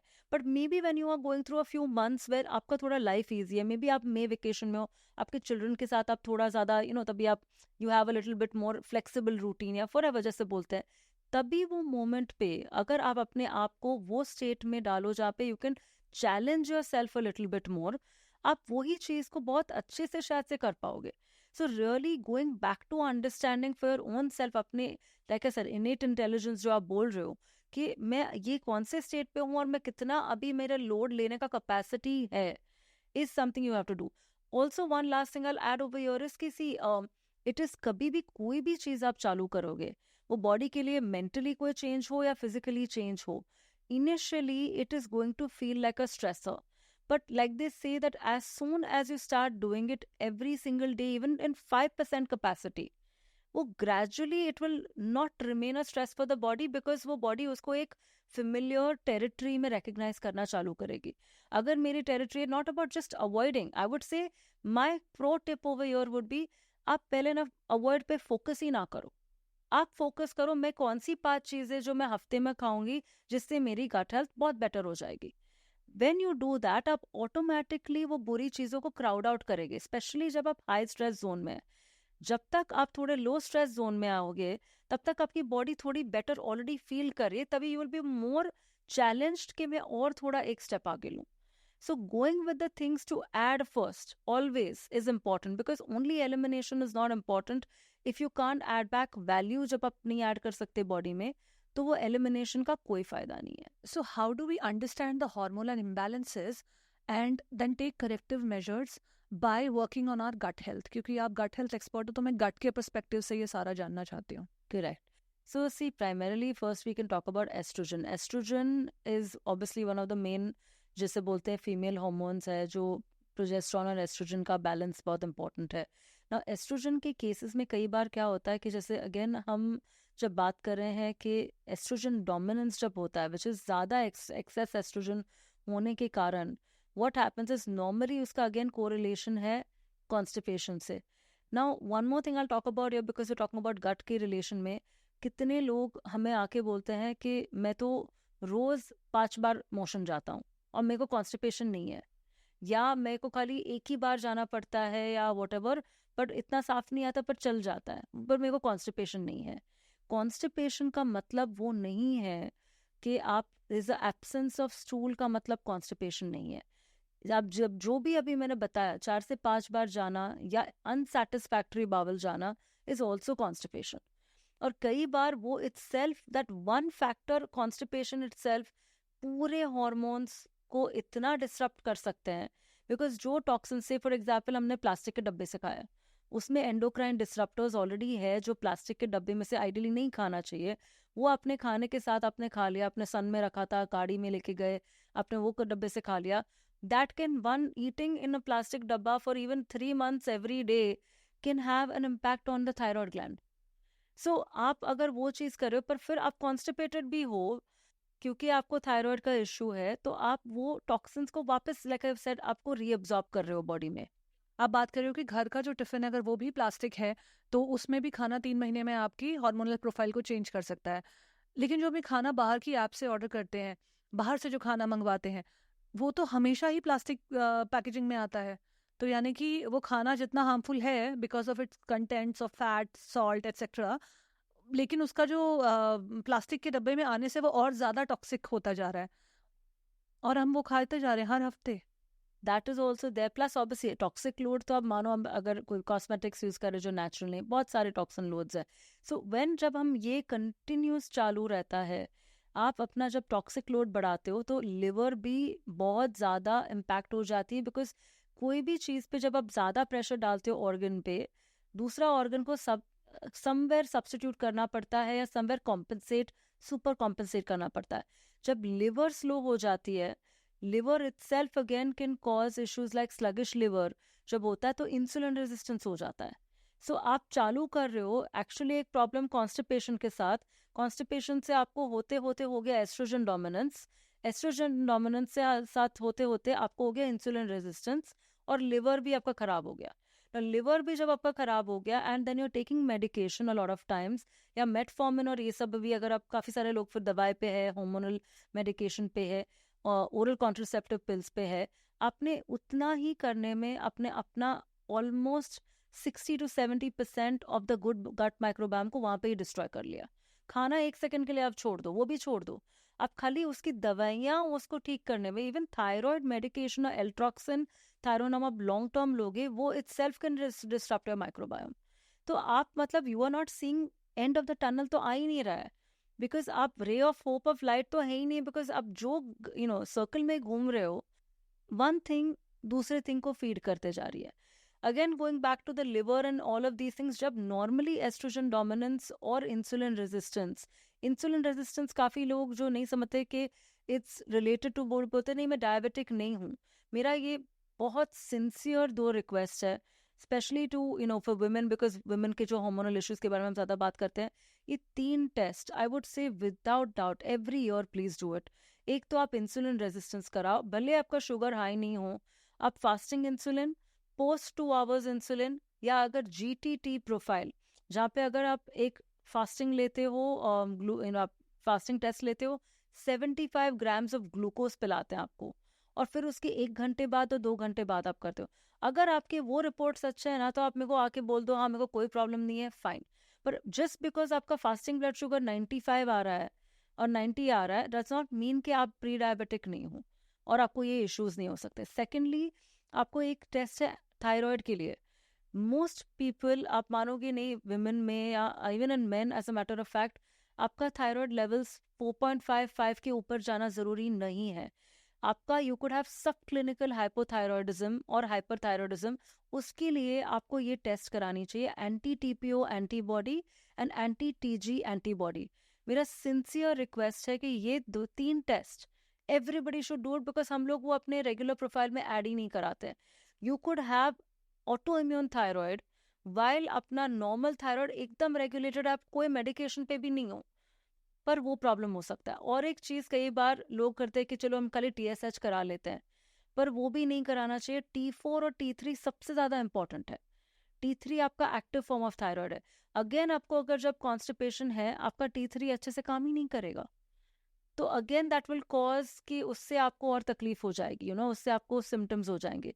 सो माई प्राइमरी थिंग इज कि these all things are connected. तो लाइक आई सेड, जब लिवर, एस्ट्रोजन डोमिनेंस और आपको ये पूरा इशू इंसुलिन रेजिस्टेंस साथ में होता है, 90% ऑफ द केसेस में अगर इसको बोलते almost looking at a metabolic syndrome, तो उनको थायराइड भी हो जाता है. Then you are in a soup, क्योंकि आपको हर एक कंडीशन एक साथ इम्पैक्ट होगी है, one leading to the other. तो गट को तभी हम लोग, एक तो ये 5 स्टेप आर प्रोसेस बोले, उसके थ्रू हम हील कर सकते हैं. और वेरी इंपॉर्टेंटली रूट कॉज को पहले डायग्नोस करें. अगर मैं कुछ भी करूं बिना कॉन्स्टिपेशन को ट्रीट किए, मैं आपको थायराइड मेडिकेशन दे दूं या मैं आपको सेलेनियम दे दूं अपने for good conversion of T3 4 T3, बहुत सारी चीजें कर लूं, पर अगर मैं आपका गट ही क्लियर ना करूं या आपका कॉन्स्टिपेशन ही ना क्लियर करूं, मैं रूट को तो निकाल ही नहीं रही हूँ. हमें डेटा से पता चला है कि 91% लोग जो हमारा पॉडकास्ट देख रहे हैं या सुन रहे हैं वो अब तक हमारे सब्सक्राइबर्स नहीं हैं. तो अगर आप उनमें से हैं तो प्लीज़ चैनल को सब्सक्राइब कीजिए, कंटेंट के साथ इंगेज कीजिए, लाइक कमेंट और शेयर कीजिए जितना हो सके, ताकि यूट्यूब एल्गोरिदम्स को पता चले कि ये चैनल कुछ अच्छा काम कर रहा है. यूट्यूब पे भीड़ है बहुत सारे चैनल्स की, और इंटरनेट के वर्ल्ड में बहुत सारा शोर है. तो अगर उस शोर में कोई अच्छी कोशिश कर रहा है, किसी का कंटेंट आपको पसंद आता है, सिर्फ मेरा ही नहीं किसी का भी, तो उसको ज़रूर शेयर कीजिए और उसको ज़रूर सब्सक्राइब कीजिए. वो क्रिएटर को भी बहुत इनकरेज करता है आपके लिए ऐसा अच्छा कंटेंट लाने के लिए, और यूट्यूब एल्गोरिदम्स को भी मदद करता है इस कंटेंट को बहुत लोगों तक पहुंचाने के लिए. So thank you for supporting me in this journey so far, and I look forward to your support in the future as well. Now let's get back to the conversation. आपने इस conversation के बीच में auto immune disorder के बारे में भी बात की. ऑफ लेट में देख रही हूँ कि ऑटो इम्यून के केसेस बहुत ज़्यादा बढ़ते जा रहे हैं और बहुत यंग एज में होते जा रहे हैं. People in their 20s 30s are getting autoimmune disorders. Autoimmune disorders का गट से क्या कनेक्शन है? क्या मैं गट में इम्प्रूव कर सकती हूँ कि मेरा ऑटो इम्यून डिसऑर्डर में हेल्प हो? या एब्सोल्युटली. सो डेफिनेटली, मतलब देयर इज गट के इश्यू इम्बैलेंस के बिना ऑटो इम्यून कंडीशन का होना इम्पॉसिबल है. Impossible is the word. So the primary, जैसे हम चालू एक सिस्टम को अगर समझे, एक एकदम सिंपल मैं एग्जांपल थोड़ा बताती हूँ तो आपको बेटर समझ में आएगा. से फॉर एग्जांपल कोई कोई 18-year-old यंग एडल्ट है जिसको उसको ग्लूटेन जो बोलते हैं मैदा या वीट की, और उसको डेयरी की इंटॉलरेंस है, और वो पर्सन उसको थोड़ा थोड़ा खाता है, तब थोड़े सिम्टम्स होते हैं, थोड़ा पेट दुखता है, थोड़ा गैस होता है, ब्लोटिंग होती है, थोड़ी एसिड रिफ्लक्स होती है, कॉन्स्टिपेशन होती है, पर 2 दिन में ठीक हो जाता है, तो खाते रहते हैं. वो over a period of time जब चालू रहता है खाना, और बॉडी उससे जो गट इन्फ्लेम होती है या इन्फ्लेमेशन का प्रोपोजिशन बढ़ते ही जाता है बॉडी में, देयर इज समथिंग कॉल्ड, अपना गट का एक लिटरली ऐसे 1 सेल लेयर्ड थिक लाइनिंग है अपने गट का. और वो जब आप लीकी गट को जो बोलते हैं, which is a predisposition to autoimmune condition, उसका मतलब क्या है कि अपना डाइजेस्टिव सिस्टम के अंदर खाना है और बाहर टॉक्सिन्स है जो ब्लड में है. जैसे आप वो खाना खाते रहते हो जो आपको नहीं टॉलरेट होता है, ओवर द टाइम ये लाइनिंग जो अपनी है दैट फॉल्स अपार्ट. तो वहां पे देर इज अ इंटरैक्शन जहाँ पे आप गुड और जो अपने टॉक्सिन्स और अपना फूड एक दूसरे से इंटरैक्ट करने लगता है, जो आइडियली नहीं होता है, बिकॉज अपना फूड एक पाइप या गैस्ट्रिक अपना जो डाइजेस्टिव सिस्टम के ट्यूब्स में चलता है, जो पूरी अपनी इंटेस्टिनल लाइनिंग है. When they start talking to each other, that is the starting point जिसे हम बोलते हैं ऑफ लीकी गट या ऑटो इम्यून कंडीशन. कोई भी फूड इंटॉलरेंस के होने के बाद के बिना आपका कोई भी लीकी गट, इंटेस्टिनल परमेबिलिटी बोल लो या ऑटो इम्यून कंडीशन का होना इम्पॉसिबल है. Again, even as a matter of fact, inflammation का भी वही हाल है. इन्फ्लेमेशन जैसे कि अपने लिए बहुत, इट्स नॉट बैड. इन्फ्लेमेशन का क्या मतलब है कि एक सूजन होना या अंदर एक inflammation in literally Hindi terms में एक सूजन होना.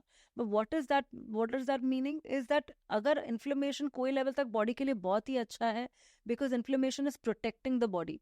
अगेन, जब वो एक्सेसिव इन्फ्लेमेशन हो जाता है तब तकलीफ होती है. सो अगेन वेरी इंपॉर्टेंट वही है कि ऑटो इम्यून कंडीशंस कभी भी, किसी को रूमेटॉइड आर्थराइटिस के फॉर्म में है, किसी को मिनियर्स डिजीज के फॉर्म में है, किसी को मे बी एंडोमेट्रियोसिस के फॉर्म में है, किसी को बहुत सारे अलग अलग फॉर्म्स है, जहाँ पे अभी तक तो कितने सारे ऑटो इम्यून डिजीजेस पूरी तरह से डिस्कवर भी नहीं हो रहे. सोराइसिस है, एक्जिमा है, बहुत सारे हैं, अलग अलग पार्ट्स को अटैक करते हैं. इवन जो मैंने एंटी टीपीओ और ये बोला, वो हाशिमोटोज और ग्रेव्स ऑटो इम्यून थायराइड है. बेसिकली ऑटो इम्यून कंडीशन का एक फाइनल मतलब मैं वही बताऊंगी कि उसमें क्या होता है कि बॉडी वो अपना पार्ट को रिकग्नाइज करना बंद कर देता है. सो अगर वो थायराइड ग्लैंड है, बॉडी अपने ही थायराइड ग्लैंड के अगेंस्ट अटैक करता है. तो जब हम इम्यून सिस्टम की भी पहले बात कर रहे थे, इम्यून सिस्टम को वो रिकग्नाइज होता ही नहीं है that gland, and it tries to break और destroy that particular organ or the cells of that organ because they feel it is foreign to the body, या अपने बॉडी का वो हिस्सा नहीं है. तभी एक ऑटो इम्यून कंडीशन के लेंथ पे जब हम आते हैं, फूड इंटॉलरेंसेस को मैनेज करना बहुत इम्पोर्टेंट है. तो जिन भी लोगों को ऑटो इम्यून डिसऑर्डर्स हैं या वो जानते हैं किसी को जिसको ऑटो इम्यून डिसऑर्डर्स हैं, तो एक एडवाइस ये होगी कि अपने गट को रीसेट करना बहुत ज़रूरी है. वहाँ से काफ़ी ज़्यादा फ़ायदा मिल सकता है ऑटो इम्यून डिसऑर्डर्स में भी, क्योंकि ऑटो इम्यून डिसऑर्डर्स के लिए कोई दवाई नहीं है. आप उनको मैनेज कर सकते हैं दवाइयों से, लेकिन ठीक नहीं हो सकते. Autoimmune disorders are permanent conditions. ये हमेशा रहेंगे आपकी बॉडी में, क्योंकि आपकी बॉडी ने आपकी बॉडी के कुछ सेल्स या ऑर्गन को रिकग्नाइज करना शुरू कर दिया एज अ फॉरेन बॉडी, और जिसके अगेंस्ट वो लड़ना शुरू हो गई है, जो कि नहीं होना चाहिए था. तो ये एक लाइफ लॉन्ग प्रोसेस है, ये हमेशा ही रहता है. कुछ दवाइयों के थ्रू मैनेज किया जा सकता है, लेकिन अगर उस पर और ज़्यादा अच्छे से काम करना है तो गट को रीसेट करना 100%. अगर आपको दवाई पे फोकस नहीं रखना है तो सी मोस्ट ऑटोइम्यून कंडीशंस का मतलब है कि लोग लॉन्ग टर्म स्टेरॉइड्स पे रहते हैं. One of the very very major way जहाँ पे ये मैनेज होते हैं is through steroids. Steroids themselves are going to destroy बहुत सारे अच्छे अपने बैलेंस बॉडी के, वो डिस्ट्रॉय, अपने इम्यून सिस्टम वीक हो जाती है, इन्फेक्शंस जल्दी पकड़ते हैं, आपको लिवर और किडनी का डिटॉक्सिफिकेशन स्लो हो जाता है, आपका गट माइक्रोबायोम का बैलेंस कम हो जाता है. सो एक्चुअली आप देखने जाओ तो इवेंचुअली ये पूरी चीज़ काउंटर इंट्यूटिव हो जाती है. सिम्टम मैनेजमेंट होता है but long term condition management नहीं होता है. वो सिम्टम खाली मैनेज करना तो दवाइयाँ ही दवाइयाँ अवेलेबल है, पर अगर जब बॉडी खुद अपने आप को वो चीज़ को मैनेज करके हील कर सकती है तो हम क्यों ना वो रास्ता अपनाएं, क्योंकि बॉडी अपने आप को can find a way back to balance. अगर आप छोटे मोटे भी चेंजेस कर ले, ओवरऑल ये 5 स्टेप आर प्रोसेस को फॉलो करे, I can ensure anybody who is going through this कि they can find a way back to a more natural lifestyle and a better quality of life without medicine. यहाँ पे इस podcast में हम लोगों को हेल्प करते हैं खुद से बेटर कनेक्ट करने में. जो गट है, जिसको आपका सेकंड ब्रेन भी कहा जाता है, सीट ऑफ इमोशंस भी कहा जाता है, इंट्यूशन भी कहा जाता है, यहाँ से आपका ये सब चीज़ें पैदा हो रही है. तो गट और इमोशनल वेलबींग का भी बहुत डायरेक्ट कनेक्शन है. आप किन चीज़ों को कैसे फील करते हैं, कैसे प्रोसेस करते हैं, कौन सी चीज़ आपको कैसे ट्रिगर करती है, ये डिपेंड करता है कि आपका गट हेल्थ किस तरीके का है. इनफैक्ट पुराने टाइम पे ऐसे ऐसे लोग बोलते भी थे, मजाक भी करते थे कि कोई बहुत ज़्यादा गुस्सा है, hangry.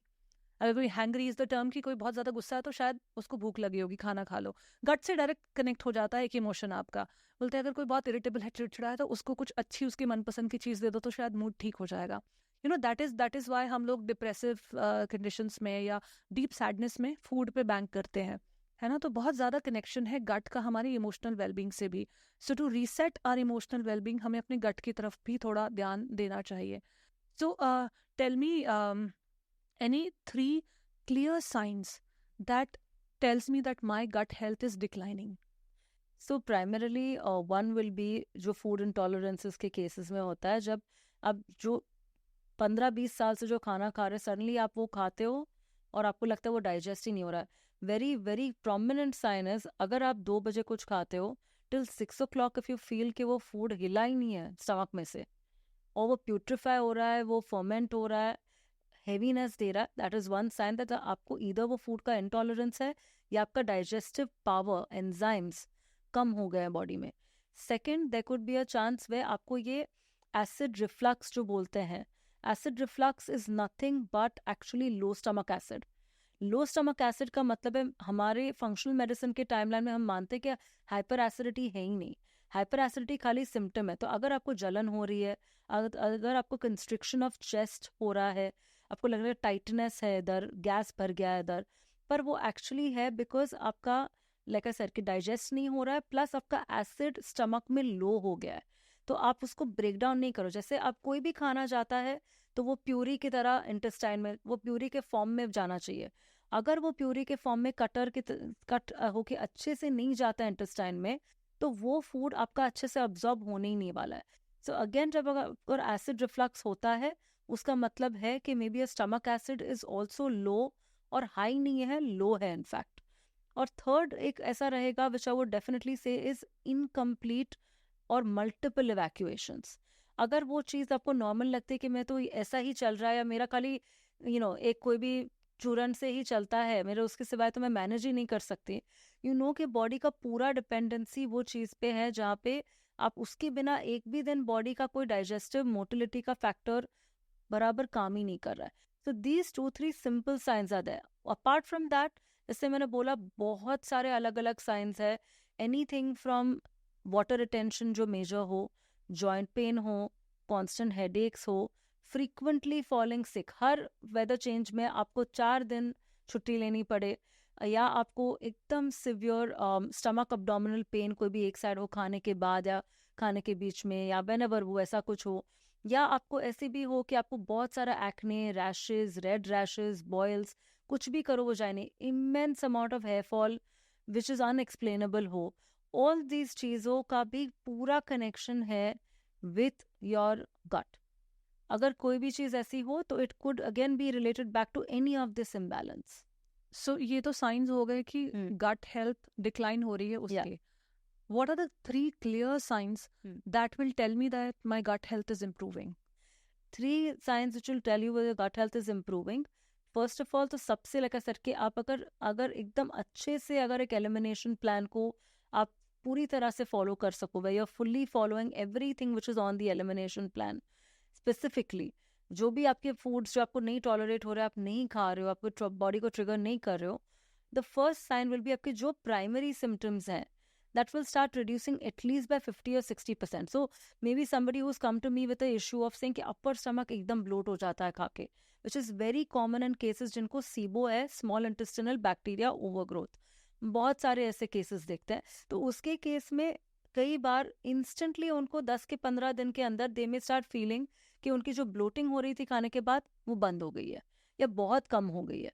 Secondly, another good sign can be कि आपको कई बार एक सर्टन अमाउंट ऑफ टायर्डनेस, आप जितना भी सो लो, अच्छे से सो लो, टाइम पे सो लो, सर्केडियन रिदम को फॉलो करो, सनलाइट जाके सनलाइट बेदिंग करो, तो भी आप एक्चुअली टायर्ड ही फील करते हो सुबह उठ के।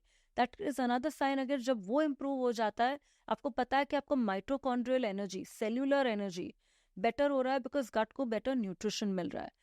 Third thing can also be a lot to do with your general joy quotient. I say that because we talk about the gut-brain axis relating so much to our happy neurotransmitters. Serotonin 75% बनता है gut में, dopamine 50% बनता है gut में। अगर जब generally I feel the irritability, feeling really really anxious, feeling sad, जो पूरी जो feelings रहती है, वो सब जब आपकी कम हो जाती है, you know your gut is feeling better at a much deeper level than you can see. So at all levels आपको एक change लगेगा, physically भी, इमोशनली और मेंटली भी वो चेंज आपको दिखना चालू हो जाएगा। तो ये साइंस बताते हैं that your gut health is improving. मुझे इन सारे साइंस में लग रहा है कि कुछ तो शायद ऑब्वियस हैं, जैसे आपने बोला ब्लोटिंग कम फील होती है, लेकिन कुछ बहुत ज़्यादा सटल साइंस हैं। तो ये जो सटल जितने साइंस होते हैं उनको समझने के लिए ऑब्जर्व करना बहुत ज़रूरी है, डीपली ऑब्जर्व करना ज़रूरी है, उसके लिए खुद को बहुत डीपली समझना बहुत ज़रूरी है। तो I think I will relay back this to understanding yourself deeply to the viewers जो समझ रहे हैं कि आप अपने आप को खुद को थोड़ा बेहतर जानें और देखें कि आपकी बॉडी जो सटल साइंस दे रही है, चाहे वो पॉजिटिव दे रही है कि आपका गट हेल्थ इंप्रूव हो रहा है, या नेगेटिव दे रहे हैं कि गट हेल्थ आपका खराब हो रहा है, दोनों साइंस सटल भी हो सकते हैं। तो उनको सुनना, उनमें ट्यून इन करना बहुत ज़रूरी है खुद को बेहतर जानने से। Absolutely. So I mean, I would just add that one thing that, see, हमें the beauty of this entire जो प्रोसेस है, हमें प्रॉब्ली वो overall as a process overwhelming लग रहा है, पर एक्चुअली आप कर क्या रहे हो, वही कर रहे हो कि आपने जो अपनी बॉडी को सुनना बंद कर दिया है, आप उसका वॉल्यूम बढ़ा रहे हो। You are not doing anything else. ये आपको ऑलरेडी आता है, आप ये सीख के आए हो। Like I said, when you are a baby, आपको वो इंट्यूटिवली पता था। ऐसी कोई भी नई बात नहीं है उसमें। अगर आप सोच रहे हो कि मेरे को इसलिए पीएचडी करके गट हेल्थ के लिए 5 साल पढ़ के फिर ये मैं कर पाऊंगी, नो। आपको खाली एक ही चीज करना है with a very open mind. You have to just receive body क्या इन्फॉर्मेशन दे रही है, बिकॉज बॉडी आपको वो क्यों दे ही रही है। मैं सबको जो प्रोग्राम पे, तो मैं एक चीज उनको जरूर बोलती हूँ, मेरे को I am just a facilitator. आपकी बॉडी ही हमें गाइड करने वाली है। और आप ऑलरेडी जस्ट आप बॉडी तो बोल ही रही है, आप खाली सुन नहीं रहे हो। आप वॉल्यूम बढ़ा दोगे, आप सुनना चालू करोगे, और मैं आपको उससे आगे क्या स्टेप लेना है वो रास्ता बताऊंगी। पर फाइनल गाइडेंस बॉडी के साथ ही जो हो रहा है वही हम करेंगे। अगर मैं आपकी बॉडी की इंटरैक्शन को सुने बिना मैं आपको ट्रीट करूं, तो I am treating a condition, I am not treating the person. And I am your, मैं इधर हूँ पर्सन को ट्रीट करने के लिए। मेरे को आपके सीबो, आईबीएस वो सब नाम है ताकि आप आइडेंटिफाई कर पाओ। पर आपको eventually at the end of the day कोई आपके ऑफिस में आता है, आपको वो पर्सन को कंपैशन से उनको ट्रीट करना है, उनकी लाइफ बेटर करनी है। आपको कोई कंडीशन को ओवरकम करने की बात या कोई वॉर पे नहीं जा रहे। एक्चुअली कंडीशन को ट्रीट करना is like just putting a bandaid over a wound. और जो आप बात कर रहे हो वो रूट कॉज को ट्रीट करना। रूट कॉज को ट्रीट करने का मतलब यूजुअली ट्रांसफॉर्मेशन होता है, कि एक पॉजिटिव शिफ्ट, एक पॉजिटिव बदलाव लाना, एंड लाइक यू सेड कि अपनी खुद की अंदर की आवाज़ को सुनना, उसका वॉल्यूम बढ़ाना is important. I like the way you put it, so the journey with in tapping into your own inner world, your own inner self is very, very important. Your body is serving as such a big guidance tool for you. It is telling you everything. It's just that you have to listen, and that you can strengthen with reconnecting with your own self, going back to what your innate nature is. जो आपने बताया कि हमारा जो अंदरूनी nature है वो ये ही है, तो हमें उस तक बस वापस जाना है। थोड़े हमने बीच में हर्डल्स खुद के इस जर्नी में पैदा कर लिए। कुछ हर्डल्स टेम्पटेशंस के तरह से आते हैं, कुछ हर्डल्स बैड हैबिट्स की तरह से आते हैं, कुछ हर्डल्स बैड कंपनी या सोशल इकोसिस्टम की तरह से आते हैं, कुछ एडिक्शन के रूप में आते हैं। जैसे जैसे इनको हम नॉक ऑफ करते जाते हैं, हम वो बेस नेचर तक अपने पहुंचना शुरू कर देते हैं। Absolutely. And and also like we say, हम लोग एक बहुत ब्यूटीफुल कॉन्सेप्ट ऑल्सो है which I would like to add is bioindividuality. मैंने एक सीखा था ये कॉन्सेप्ट जो बोलता है कि हर पर्सन, एक person's food is another person's poison, and there are 4 things in life which are very important. One is they say the primary food, and second is the secondary food. Secondary food actually surprisingly is आप क्या खाते हो। अगर आपके primary food के areas life में ठीक नहीं है, आप कुछ भी खाना खा लो, वर्ल्ड का बेस्ट गट फ्रेंडली फूड खा लो, वो आपको कोई इफेक्ट नहीं तो करेगा। क्या होता है ये primary food areas? One is career, second is relationships, third is activity like physical activity आप क्या कर रहे हो, एंड फोर्थ इज स्पिरिचुअलिटी। ये 4 एस्पेक्ट्स को आप जब भी टैप करते हो and you look at where आपकी लाइफ कहाँ पे है ये चारों एस्पेक्ट्स पे, when you treat that aspect या आप उसको समझने की ट्राई करते हो from where you stand in those aspects, automatically आप जो secondary food के लिए काम करोगे वो आपको 100% रिजल्ट देगा जब ये 4 एरियाज आपके बैलेंस में रहेंगे। There is so much truth to that, क्योंकि जब लोगों के रिलेशनशिप में इश्यूज होने लगते हैं, या तो उनका वेट बहुत बढ़ जाता है या घट जाता है, जो हम एक लेटेस्ट एक तरह से I don't know what word to use, तो मैं lack of the better word के लिए ट्रेंड बोलूंगी, जो हम एक ट्रेंड देख रहे हैं पोस्ट ब्रेकअप रिवेंज बॉडी, या पोस्ट डिवोर्स की जो लोगों की फिजिकल बहुत चेंजेस आ जाते हैं, बहुत सारा वेट कम हो जाता है। तो अगर आपके रिलेशनशिप्स में कुछ ऐसे उतार चढ़ाव आते हैं तो drastic weight gain, drastic weight loss भी होता है।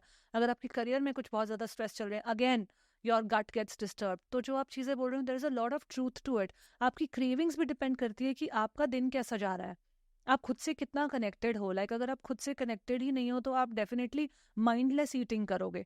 आप खुद से कनेक्टेड हो तो आपको इंट्यूशन आ रहा है, body is giving you a signal. मुझे भी लगता है कि कभी कभी हम इनसिंसियर हो जाते हैं, मैं भी हो जाती हूँ। अंदर से बॉडी सिग्नल कर रही है कि मैं फुल फील हूँ, कर रही हूँ, या जो खाया था वो काफ़ी था मेरे लिए, लेकिन ग्रीड, लालच या फिर सोशल सेटिंग ऐसी होती है कि आप एक्स्ट्रा खा लेते हो और फिर उसकी भरपाई भी आपको ही करनी पड़ती है। Body keeps account of every single meal. I am something the most powerful चीज जो माइंड में रखनी है, एक ऐसा आज तक के इतने जितने भी साल आपके बीत गए ये प्लेनेट पे, आप जितने भी मील्स खाए हैं, बॉडी एक भी मील का अकाउंट नहीं छोड़ती है। You to realize that your body is a very intelligent system. आप सोचते हो कि चल मैं 2 महीने एकदम अच्छी डाइट कर लूंगी और 6 महीने में पूरा जो खाना खाऊंगी, पर वो जहाँ पे वो बैलेंस उसका टूट जाता है, वो बॉडी उसको ऐसे ही, वो 2 महीने में आप वो 6 महीने का कॉम्पेंसेशन कर ही नहीं सकते हो। अब वो आपका मिसकंसेप्शन है कि आप वो कर लोगे। आपको वही समझना है कि your body is way about that. वो अपना खुद का बैलेंस जब तक वो नहीं फाइंड करती है, वो अपना तरीका ढूंढ ही लेगी. एंड वही मेरा माना कि टुडे अगर आपको ऑटो इम्यून कंडीशन है, टुडे आपको गट इशू है, टुडे आपको एंग्जाइटी है, वो क्या है? वो बॉडी का खाली एक कॉन्वर्सेशन है आपके साथ. I need more compassion, I need more love, I need more attention towards my self. It is body का एक तरीका है आपसे बात करने का या कम्युनिकेट करने का.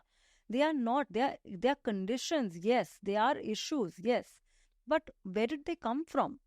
सो वो बहुत जरूरी है. जब आप एक ऐसे लेवल से अपने बॉडी को समझने की ट्राई करे कि ये अपनी बॉडी, आपको जिस दिन एक्चुअली बॉडी बोलना बंद कर देगी ना कि आपको ये हो रहा है वो हो रहा है, एसिम्प्टोमेटिकली टुडे इतने सारे कंडीशंस बढ़ रहे हैं.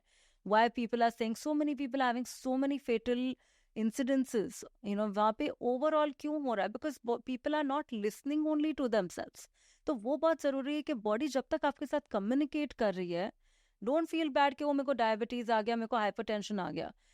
Yes, there is a way you should work around it, but feel grateful that your body is continuing to communicate with you that please just give me a little bit more love and care and affection right now. और वो बहुत ज़रूरी है. जानवी, हम बात करें gut microbiome की, gut bacteria की. जब इतने सारे बैक्टीरिया के बारे में समझ रहे हैं तो एक जो चीज़ है जो मैं देख रही हूँ बहुत ज़्यादा बढ़ गई है कि लोगों ने सैनिटाइजेशन करना बहुत शुरू कर दिया है. फटाफट से सैनिटाइजर निकाला और हैंड सैनिटाइज, और फटाफट जाके अपना बार बार हैंड्स वॉश करना, हर चीज़ को बार बार चमकाते रहना, सैनिटाइज करते रहना, which could be a good thing. लेकिन मैं रिसेंटली एक रिपोर्ट पढ़ रही थी which was about hygiene hypothesis, जो कि एक ऐसी कंडीशन है जिसमें आप इतना ज़्यादा हाइजीन पे फोकस कर देते हो कि आपकी बॉडी आपके कोलन को ही रिकॉग्नाइज करना बंद कर देती है, आपके कोलन को ही एक फॉरेन ऑब्जेक्ट करना समझना शुरू कर देती है और उस पर अटैक करने लग जाती है. एंड कोलन में ही तो सारा डाइजेशन हो रहा है. तो यानी कि आपका तो सैनिटाइजेशन से पूरा गट माइक्रोबायोम अफेक्ट हो रहा है. Please tell me more about this. Yes, so obviously, see, hygiene जैसे हम समझते हैं, obviously at a certain level तक वो important है, बट उतना ही important है, राइट, टू कि जैसे कि अगर आप हाथ धोते रहते हो, अपनी स्किन पे भी कितने मिलियन माइक्रो ऑर्गेनिजम्स है which are very important for our body. जैसे हम ये ऑलवेज एक चीज़ रही है कि we should have exposure to all kinds of microbes as well, क्योंकि जैसे हमारी इम्यून सिस्टम की बात करते हैं, हम गट माइक्रोबायोम की बात करते हैं, वो बहुत ज़रूरी है कि उसको इंटैक्ट रखने के लिए अपने एक लेवल ऑफ एक्सपोजर, डाइवर्सिटी का एक्सपोजर होना ज़रूरी है. इवन बैड वाले स्ट्रेन से भी, लाइक आई सेड, और गुड वाले स्ट्रेन से भी बहुत ज़्यादा. सो प्राइमरली जब ऐसा कुछ भी होता है, जैसे हम बच्चों से भी बात करते हैं, जब जब पेरेंट्स से बात करते हैं, earlier also going back to again our roots, a kid when to say, पहले बहुत सारे होते कि किड्स जाके सॉइल में खेल रहे हैं तो आके बस हाथ धो लो, हाथ धो लो. यस, इम्पॉर्टेंट, क्योंकि उसमें भी बहुत सारे सॉइल में तो कितने माइक्रो ऑर्गेनिजम्स होते हैं. But over a period of time now, in fact मैं आई कांट रिकलेक्ट कि कहाँ पे मैंने पढ़ा था, but I think if I am not wrong, एक स्कूल है somewhere, I think in Japan और something, I can't remember, but उन्होंने एक एक्टिविटी चालू कराई है. Kids from the age of about 3 to the age of about 6, yes 8 तक उनको रोज जाके for 10 minutes they need, they have made like a soil pot जैसा बनाया है. आपको जाके वो सॉइल से आपको इंटरेक्ट करना है, क्योंकि आपके माइक्रो ऑर्गेनिजम्स की रेजिलियंस, बॉडी की एक फेमिलियरिटी बढ़ती है, उससे आपकी इम्यून रेजिलियंस बढ़ती है. दे एक्चुअली उन्होंने थोड़े स्टेटिस्टिक्स निकाले थे कि जो किड्स ये करने लगे थे, उनके अमाउंट ऑफ टाइम्स वो जो बीमार पड़ रहे थे drop to almost 20 or 25% in a year. From getting frequent colds, coughs, सब allergies, सब काफ़ी कम हो गया because उनका diversity बढ़ गया, exposure बढ़ गया.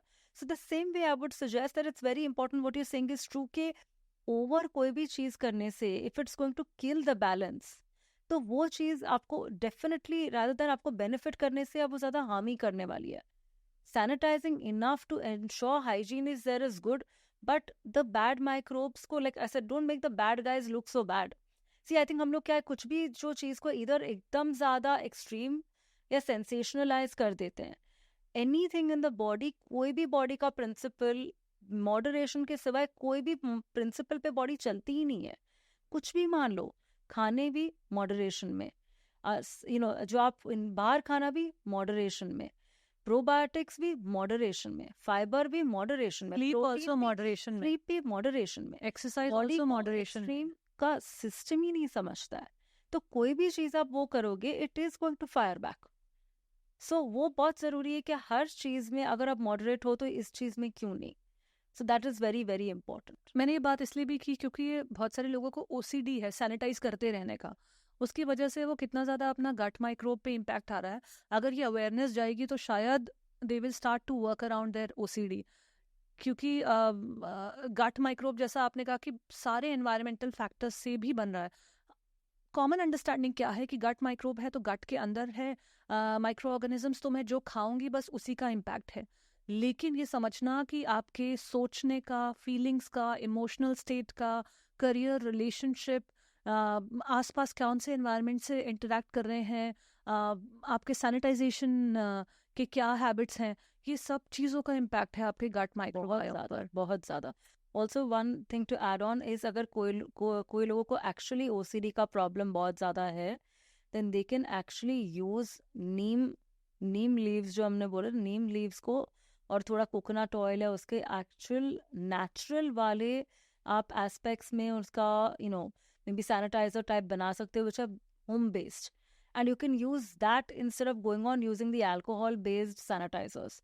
बहुत सारे अभी ब्रांड्स हैं या बहुत सारे होम ग्रोन रेसिपीज भी आज यू कैन सी ऑफ अब क्लीनिंग, होम क्लीनिंग प्रोडक्ट्स में भी बहुत सारे टॉक्सिन्स अगेन हैं. और उसके सब पूरा नया सब्जेक्ट ही है वो, जिसके बारे में हम और बात कर सकते हैं. बट मेरा मानना है अगर किसी को वो हैबिट से ब्रेक करना ईजी नहीं लगता है, दे कैन एटलीस्ट ट्राई कि वो जो प्रोडक्ट यूज़ करे वो ज़्यादा नेचुरल यूज़ करे, ताकि उनका एक्सपोजर वो चीज़ से थोड़ा कम हो जाए एंड दे एटलीस्ट इतना साइड इफेक्ट या हार्म उनको ना हो. आपने होम रेमेडीज़ की बात करी, सो कौन सी ऐसी 5 होम रेमेडीज़ हैं मेरे किचन में अवेलेबल है जो मेरे गट हेल्थ को इम्प्रूव करने में इमीडिएटली हेल्प कर सकती है? Correct. So one is definitely soft water. सौंफ अगर आप सोख करके, किसी को अगर बहुत ज़्यादा कोल्ड या कॉफ या साइनस का इशू ना हो, तो दे कैन आप सौंफ ओवरनाइट सोख करके सुबह उसका पानी पी सकते हैं, या आप उसका सीड्स जो भी सौंफ भी खा सकते हैं. It is very very good to cool your body down, alkalize it, तो वो एक ले सकते हैं. मील के 1.5 आवर बाद आप जीरा ले सकते हैं. Jeera, little bit of you want to put mild amount of like थोड़ा हींग डाल दिया या थोड़ा अजवाइन डाल दिया, उसको गर्म पानी में उबाल के उसका भी अगर पानी लेना है सीड्स के साथ या उसके बिना आप वो ले सकते हो. वो डाइजेशन में बहुत हेल्प करता है. It improves the digestion rate in the body और break down.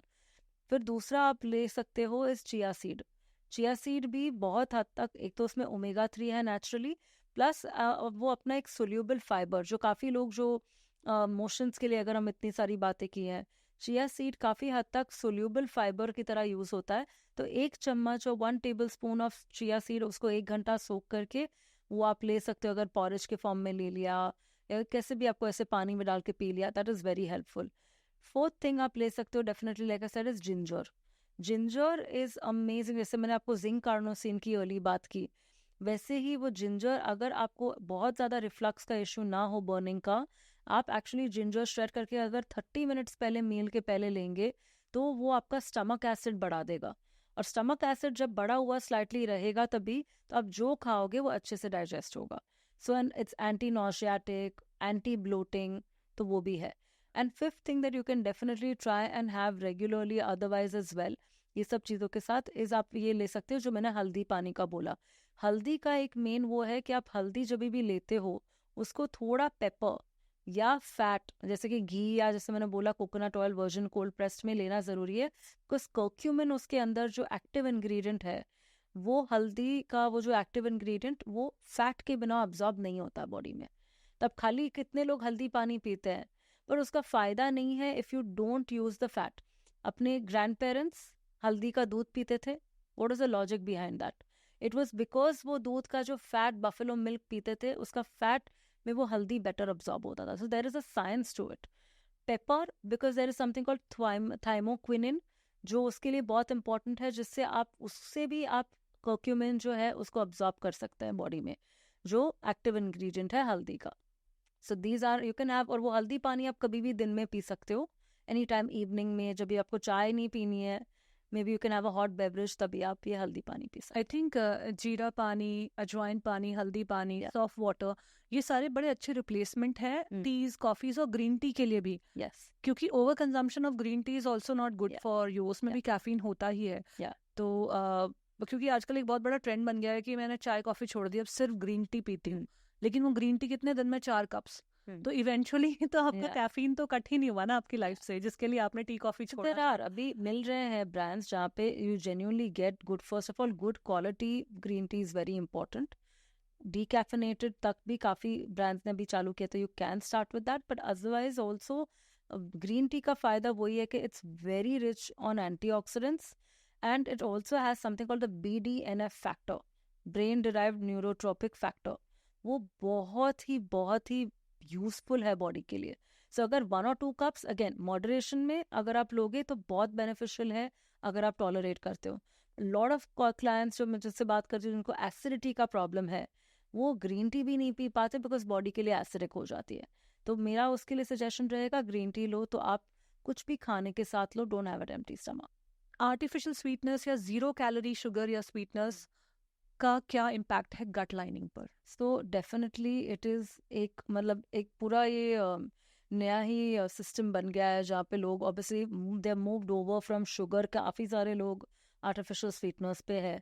So I feel first of all कि डेफिनेटली वो एक ऑप्शन नहीं है बिकॉज बहुत सारे लोगों को अभी अब हम समझते हैं कि ये वीट का इंटॉलरेंस है या नाइट शेड्स का इंटॉलरेंस है, जैसे कि बैंगन एंड ब्रिंजल एंड भिंडी और सब, यार अगर क्रूसीफेरस फैमिली वेजिटेबल्स के इंटॉलरेंसेस है, पर अगर आपको स्वीटनर की इंटॉलरेंस है आपको कहाँ से पता चलेगा?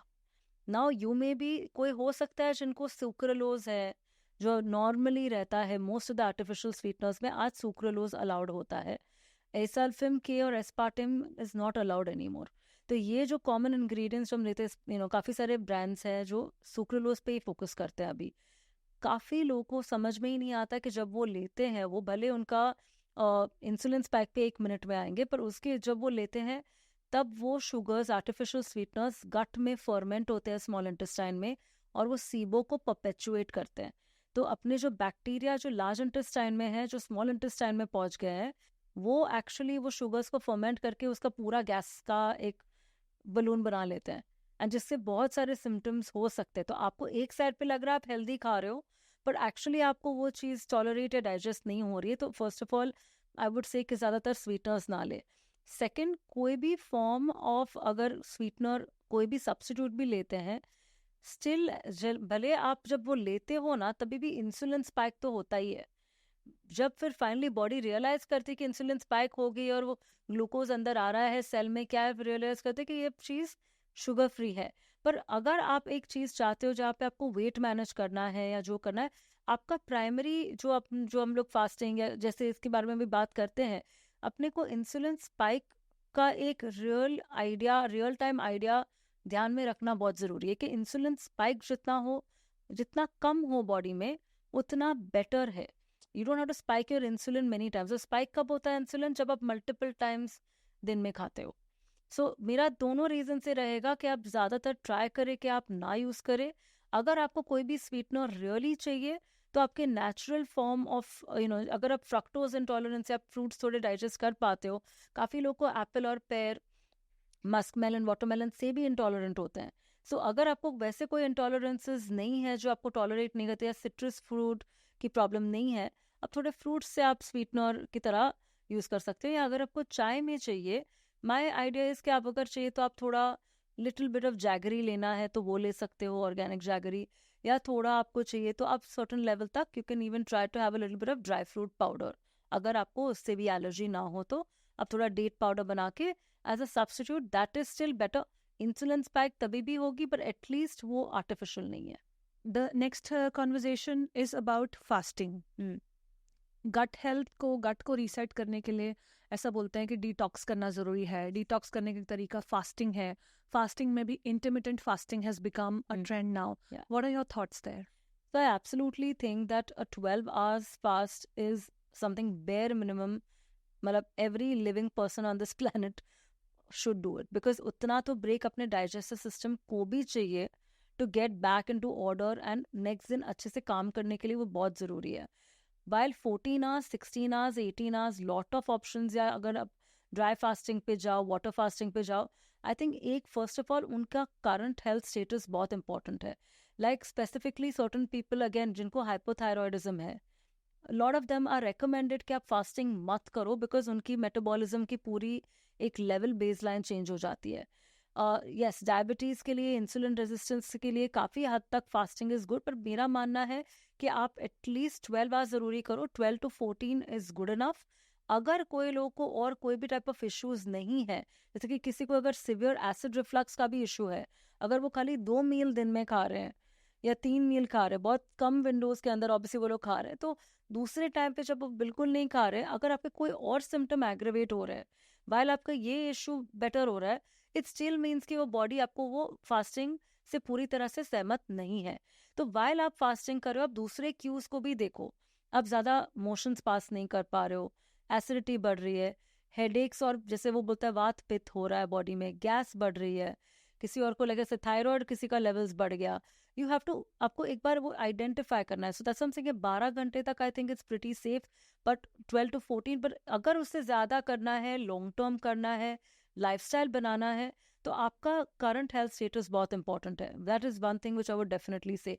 Secondly, detoxification is also very very good. Detoxification आप ये फॉर्म में भी कर सकते हो टू अ सर्टन एक्सटेंट, या आप ज़्यादातर आप अगर थोड़े फ्रूट्स, फूड्स, वेजिटेबल्स, जूसेस, ब्रॉथ्स पे रह के भी कर सकते हो. पर अगेन मेरा वही है कि टॉक्सिन ओवरलोड को रिड्यूस करने के लिए, अगर आपको ये टॉक्सिन के हिसाब से करना है, तो आपको बाइंडर्स ऐड करने हैं. अगर आप पूरे ये टॉक्सिन्स को ब्लड स्ट्रीम में ला देते हैं डिटॉक्सिफिकेशन करके, इफ आपका कोई गेम प्लान नहीं है कि वो टॉक्सिन्स को बाइंड करके बॉडी के बाहर कैसे फेंका जाए, तो वो इट्स लाइक अ मिस्ड बस प्लान. आपने टॉक्सिन को पूरा इकट्ठा कर लिया एक पार्टी की तरह, 50 लोग आ गए, फिर उसके साथ आप करोगे क्या? अगर आपके मोशंस इतने अच्छे नहीं हैं और डिटॉक्सिफाई कर रहे हो, और वो टॉक्सिन को बाइंड करने का अगर सप्लीमेंटेशन या एक तरीका आप नहीं यूज कर पा रहे हो, तो then that detoxification is not fully a process जो आपको यूज करना चाहिए. तो कौन सा ऐसा So तरीका there are है? many ways. So there is activated charcoal है, which is a good binder, which you can try and use. Again, all of these I would say किसी के guidance के अंदर ऐसे ही नहीं कि आपने चालू कर दिया. NAC करके एक है, which is a precursor to glutathione, which is an acetylcysteine. आज कितने सारे लोग glutathione का IV drips भी लेते हैं, which is again for the skin and stuff. NAC again is something that you can try and use. वो बहुत सारी चीज़ें हैं. उसके साथ एक fulvic acid है जो आप यूज़ कर सकते हो. सो मेनी अदर थिंग्स जो आप एक्चुअली ये बाइंडर्स की तरह उसको यूज़ कर सकते हो.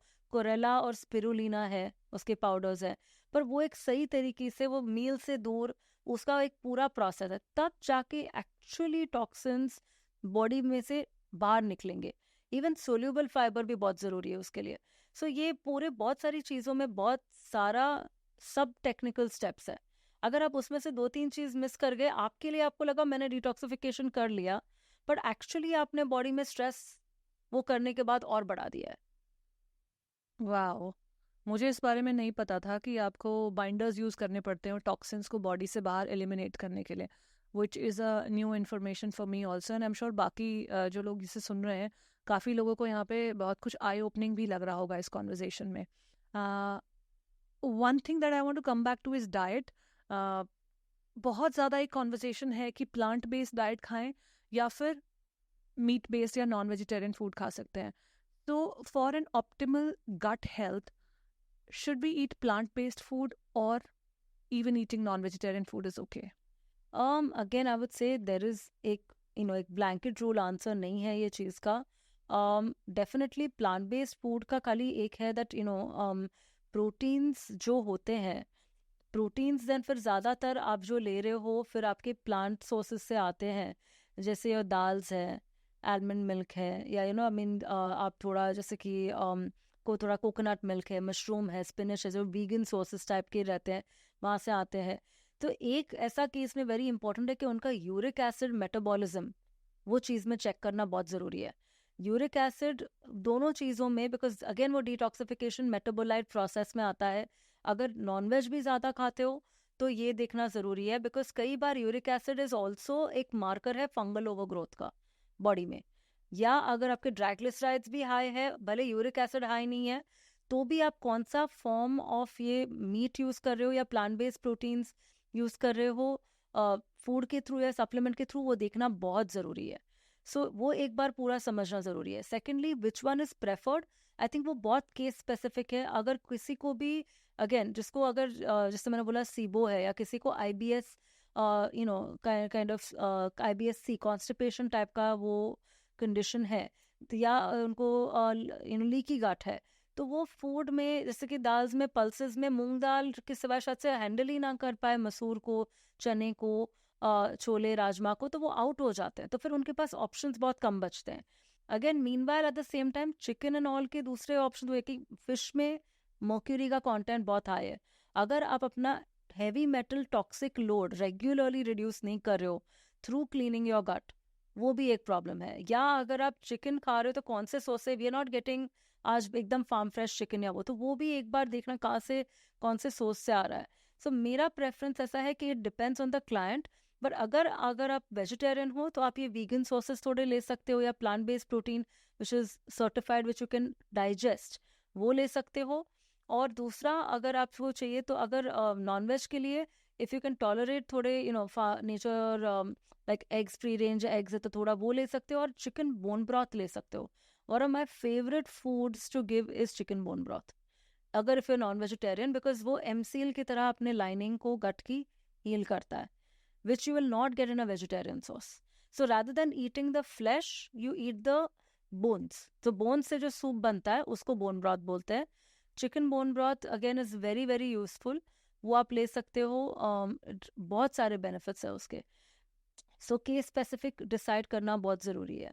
क्योंकि food is not only what the science tells us, it is also the culture, the family that you have grown up in, the habits that you have over a period of time. तो food को एकदम से switch over करना is not very easy, and I think उतना sustainable भी नहीं है. क्योंकि अगर आप completely switch over कर जाओ, आपकी family की eating habits है उससे, तो फिर आपके लिए उसको maintain करना for a long period of time is also difficult. So I'll tell you what I would come in there, because जो लोग हमारे पास आते हैं, जैसे हम लोग ऑटोइम्यून कंडीशंस की बात कर रहे हैं, IBS की बात कर रहे हैं, डायबिटीज़ की बात कर रहे हैं, पीपल अभी जैसे आ रहे हैं, when they are coming from a place के जिनको ऑलरेडी एक इशू है, वो जब इतने very compromise state of life से हमारे पास आ रहे हैं, जब वो चेंज देखते हैं ना, वो change they are able to at least try कि वो एक लॉन्ग टर्म चेंज की तरफ जाए, बिकॉज उन्होंने वो एस्पेक्ट अपने बॉडी का देखा है जो वो इतने महीनों में नहीं देख पाए. They feel like heaven is on earth, that is the space to be in, that is how balanced and happy the body feels. So कई बार जब आप एक्चुअली अपना best version of yourself, body का self जब आप देख पाते हो ना, शायद से then later to tell yourself do I need a will power muscle in the gym, या मेरे को कोई और चीज़ की जरूरत है, शायद से नहीं पड़ती, बिकॉज आपके बॉडी की ही प्रूफ ऑफ कॉन्सेप्ट आपके सामने खड़ी है. सो कई बार आई थिंक वी जस्ट अपने आप को हम इनफ क्रेडिट नहीं देते हैं कि कई बार हम जब एफर्ट डालेंगे we can go through a transformation just because हम बिलीव करेंगे कि मेरी बॉडी इतनी अच्छी से हील हो गई, तो मैं ये क्यों ना, अगर एक दिन अच्छा इतना अच्छा है तो मैं 100 दिन ये क्यों ना चूज करूं मेरे लाइफ के लिए. वो पॉजिटिव स्पाइरल बनता जाता है. फिर आप एक अच्छी चीज़ दूसरे अच्छे एक्सपीरियंस पे, तो बेसिकली बॉडी जब रिकग्नाइज कर लेती है या आप रिकग्नाइज कर लेते हो कि अंडरस्टैंडिंग और नोइंग में क्या डिफरेंस है. जब तक आप अंडरस्टैंडिंग लेवल पे डिबेट करते रहोगे, ये अच्छा है वो अच्छा नहीं है, वो वाला डाइटिशियन ये बोल रहा है, वो वाला न्यूट्रिशनिस्ट ने ये कहा, उस पॉडकास्ट पे ये सुन लिया, ऑनलाइन तो इतने सारे मिस इन्फॉर्मेशन और इन्फॉर्मेशन दोनों के वीडियोज़ हैं, तो this is all is very confusing. And आप अंडरस्टैंड करने की कोशिश करोगे तो you don't even know whether you are understanding the right thing. The second part, which is knowing, that you can know by actually trying on something, going to a credible resource या credible professional और try करें जो वो दिखा रहे हैं. फिर knowing में experience में लेके आते हैं. जब आपके खुद के experiences positive हो जाते हैं तो बदलाव लाना थोड़ा आसान हो जाता है. Instead of fighting and resisting a change and just making it a factor of willpower alone, try to bring it in your experiences is an important takeaway. Sitting across the table and just hearing it never changed anybody's life. जब तक आप actually you don't give your body the chance to heal and अपने body का वो ability या magic दिखाने का chance नहीं दोगे, तो बॉडी मैजिक कैसे दिखाएगी? It is literally scientific magic, if you would say so, in a very funny. Right. Janvi, what are the 3 food items that appear to be good for us but they're actually not, that one must avoid?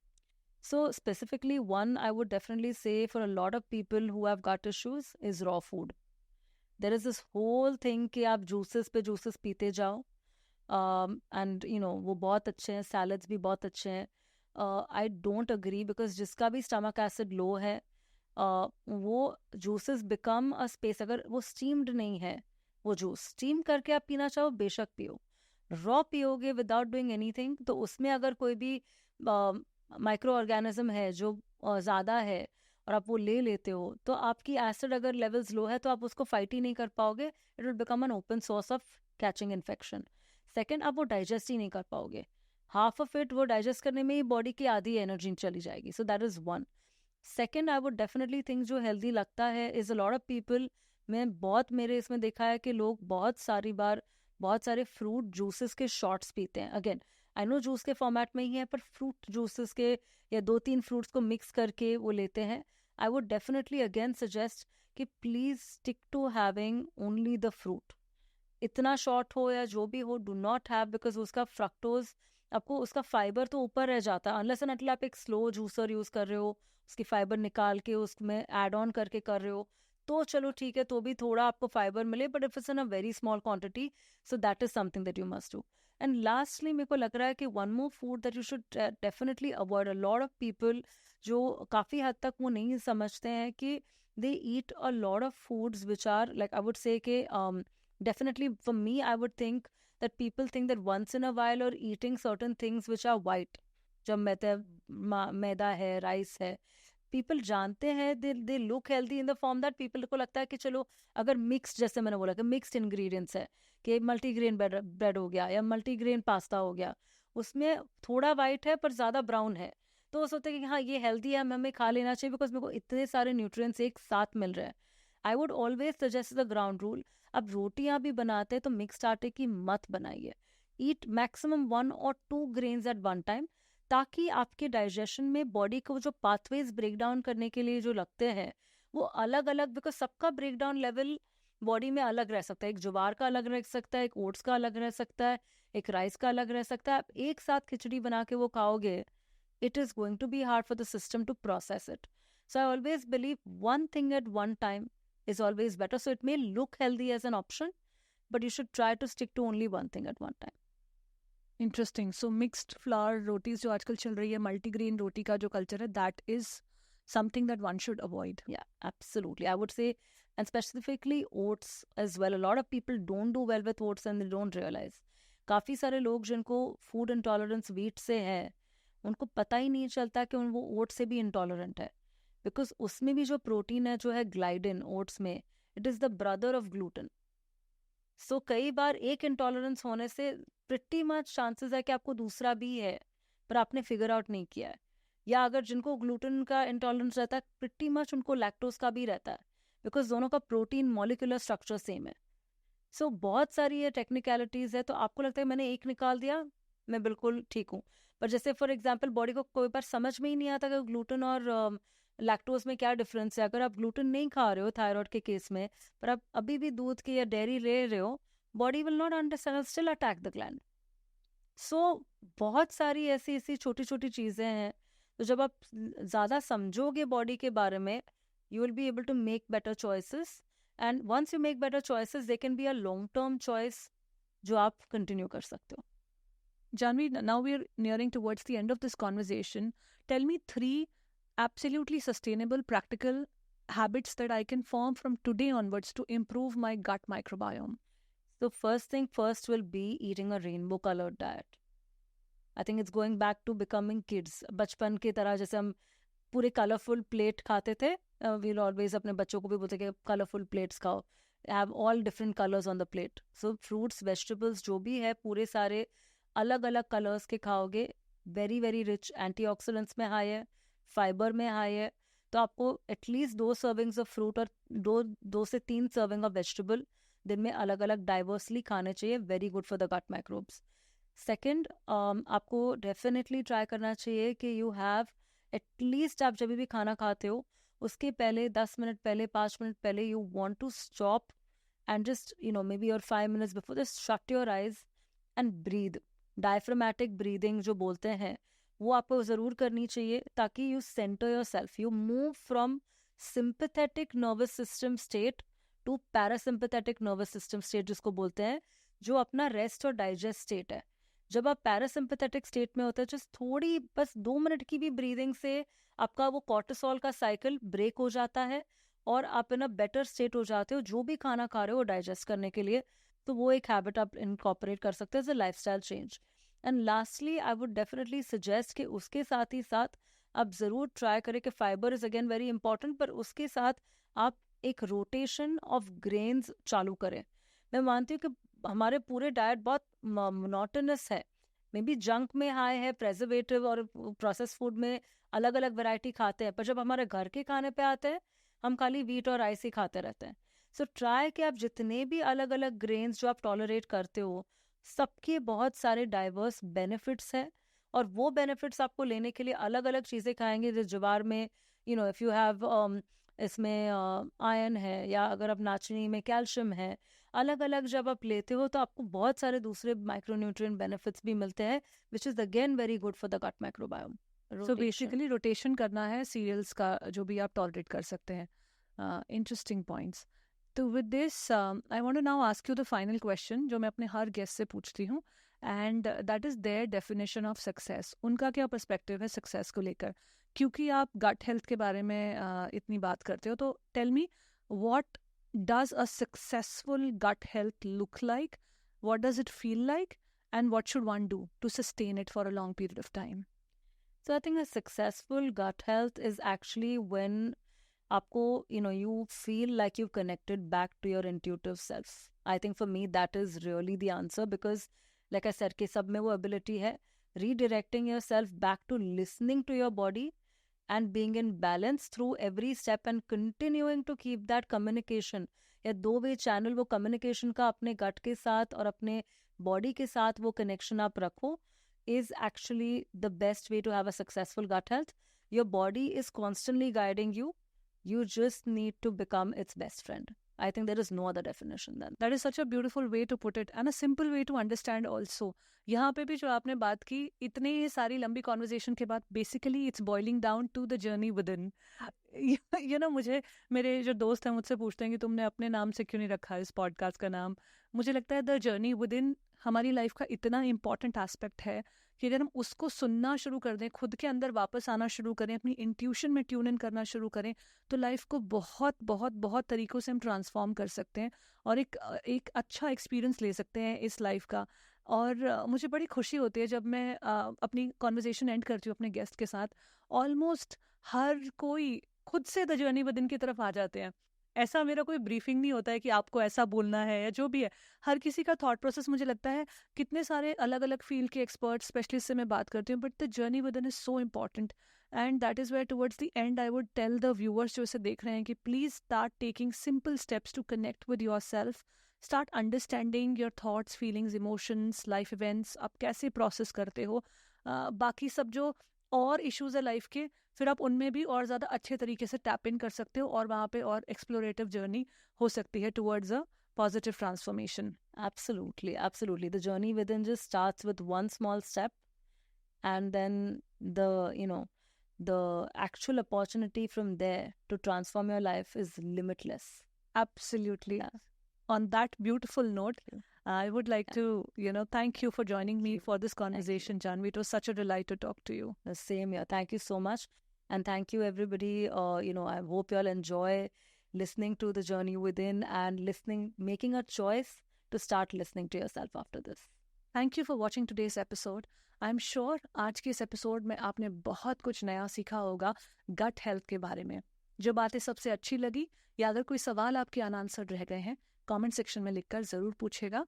एक बार फिर से कहना चाहूँगी कि channel को subscribe कीजिए, like, comment और share कीजिए। जब आप हमारे वीडियोस अपने ग्रुप्स में शेयर करते हैं या सोशल मीडिया पर शेयर करते हैं, हमें टैग ज़रूर कीजिए ताकि हमें पता चल सके कि कौन से लोग हमें सुन रहे हैं। और आपका सपोर्ट देकर वो इनकरेजमेंट जो मिलती है वो बहुत ज़रूरी है to keep continuing in this journey. Thank you for supporting so far. I look forward to seeing you in the next episode.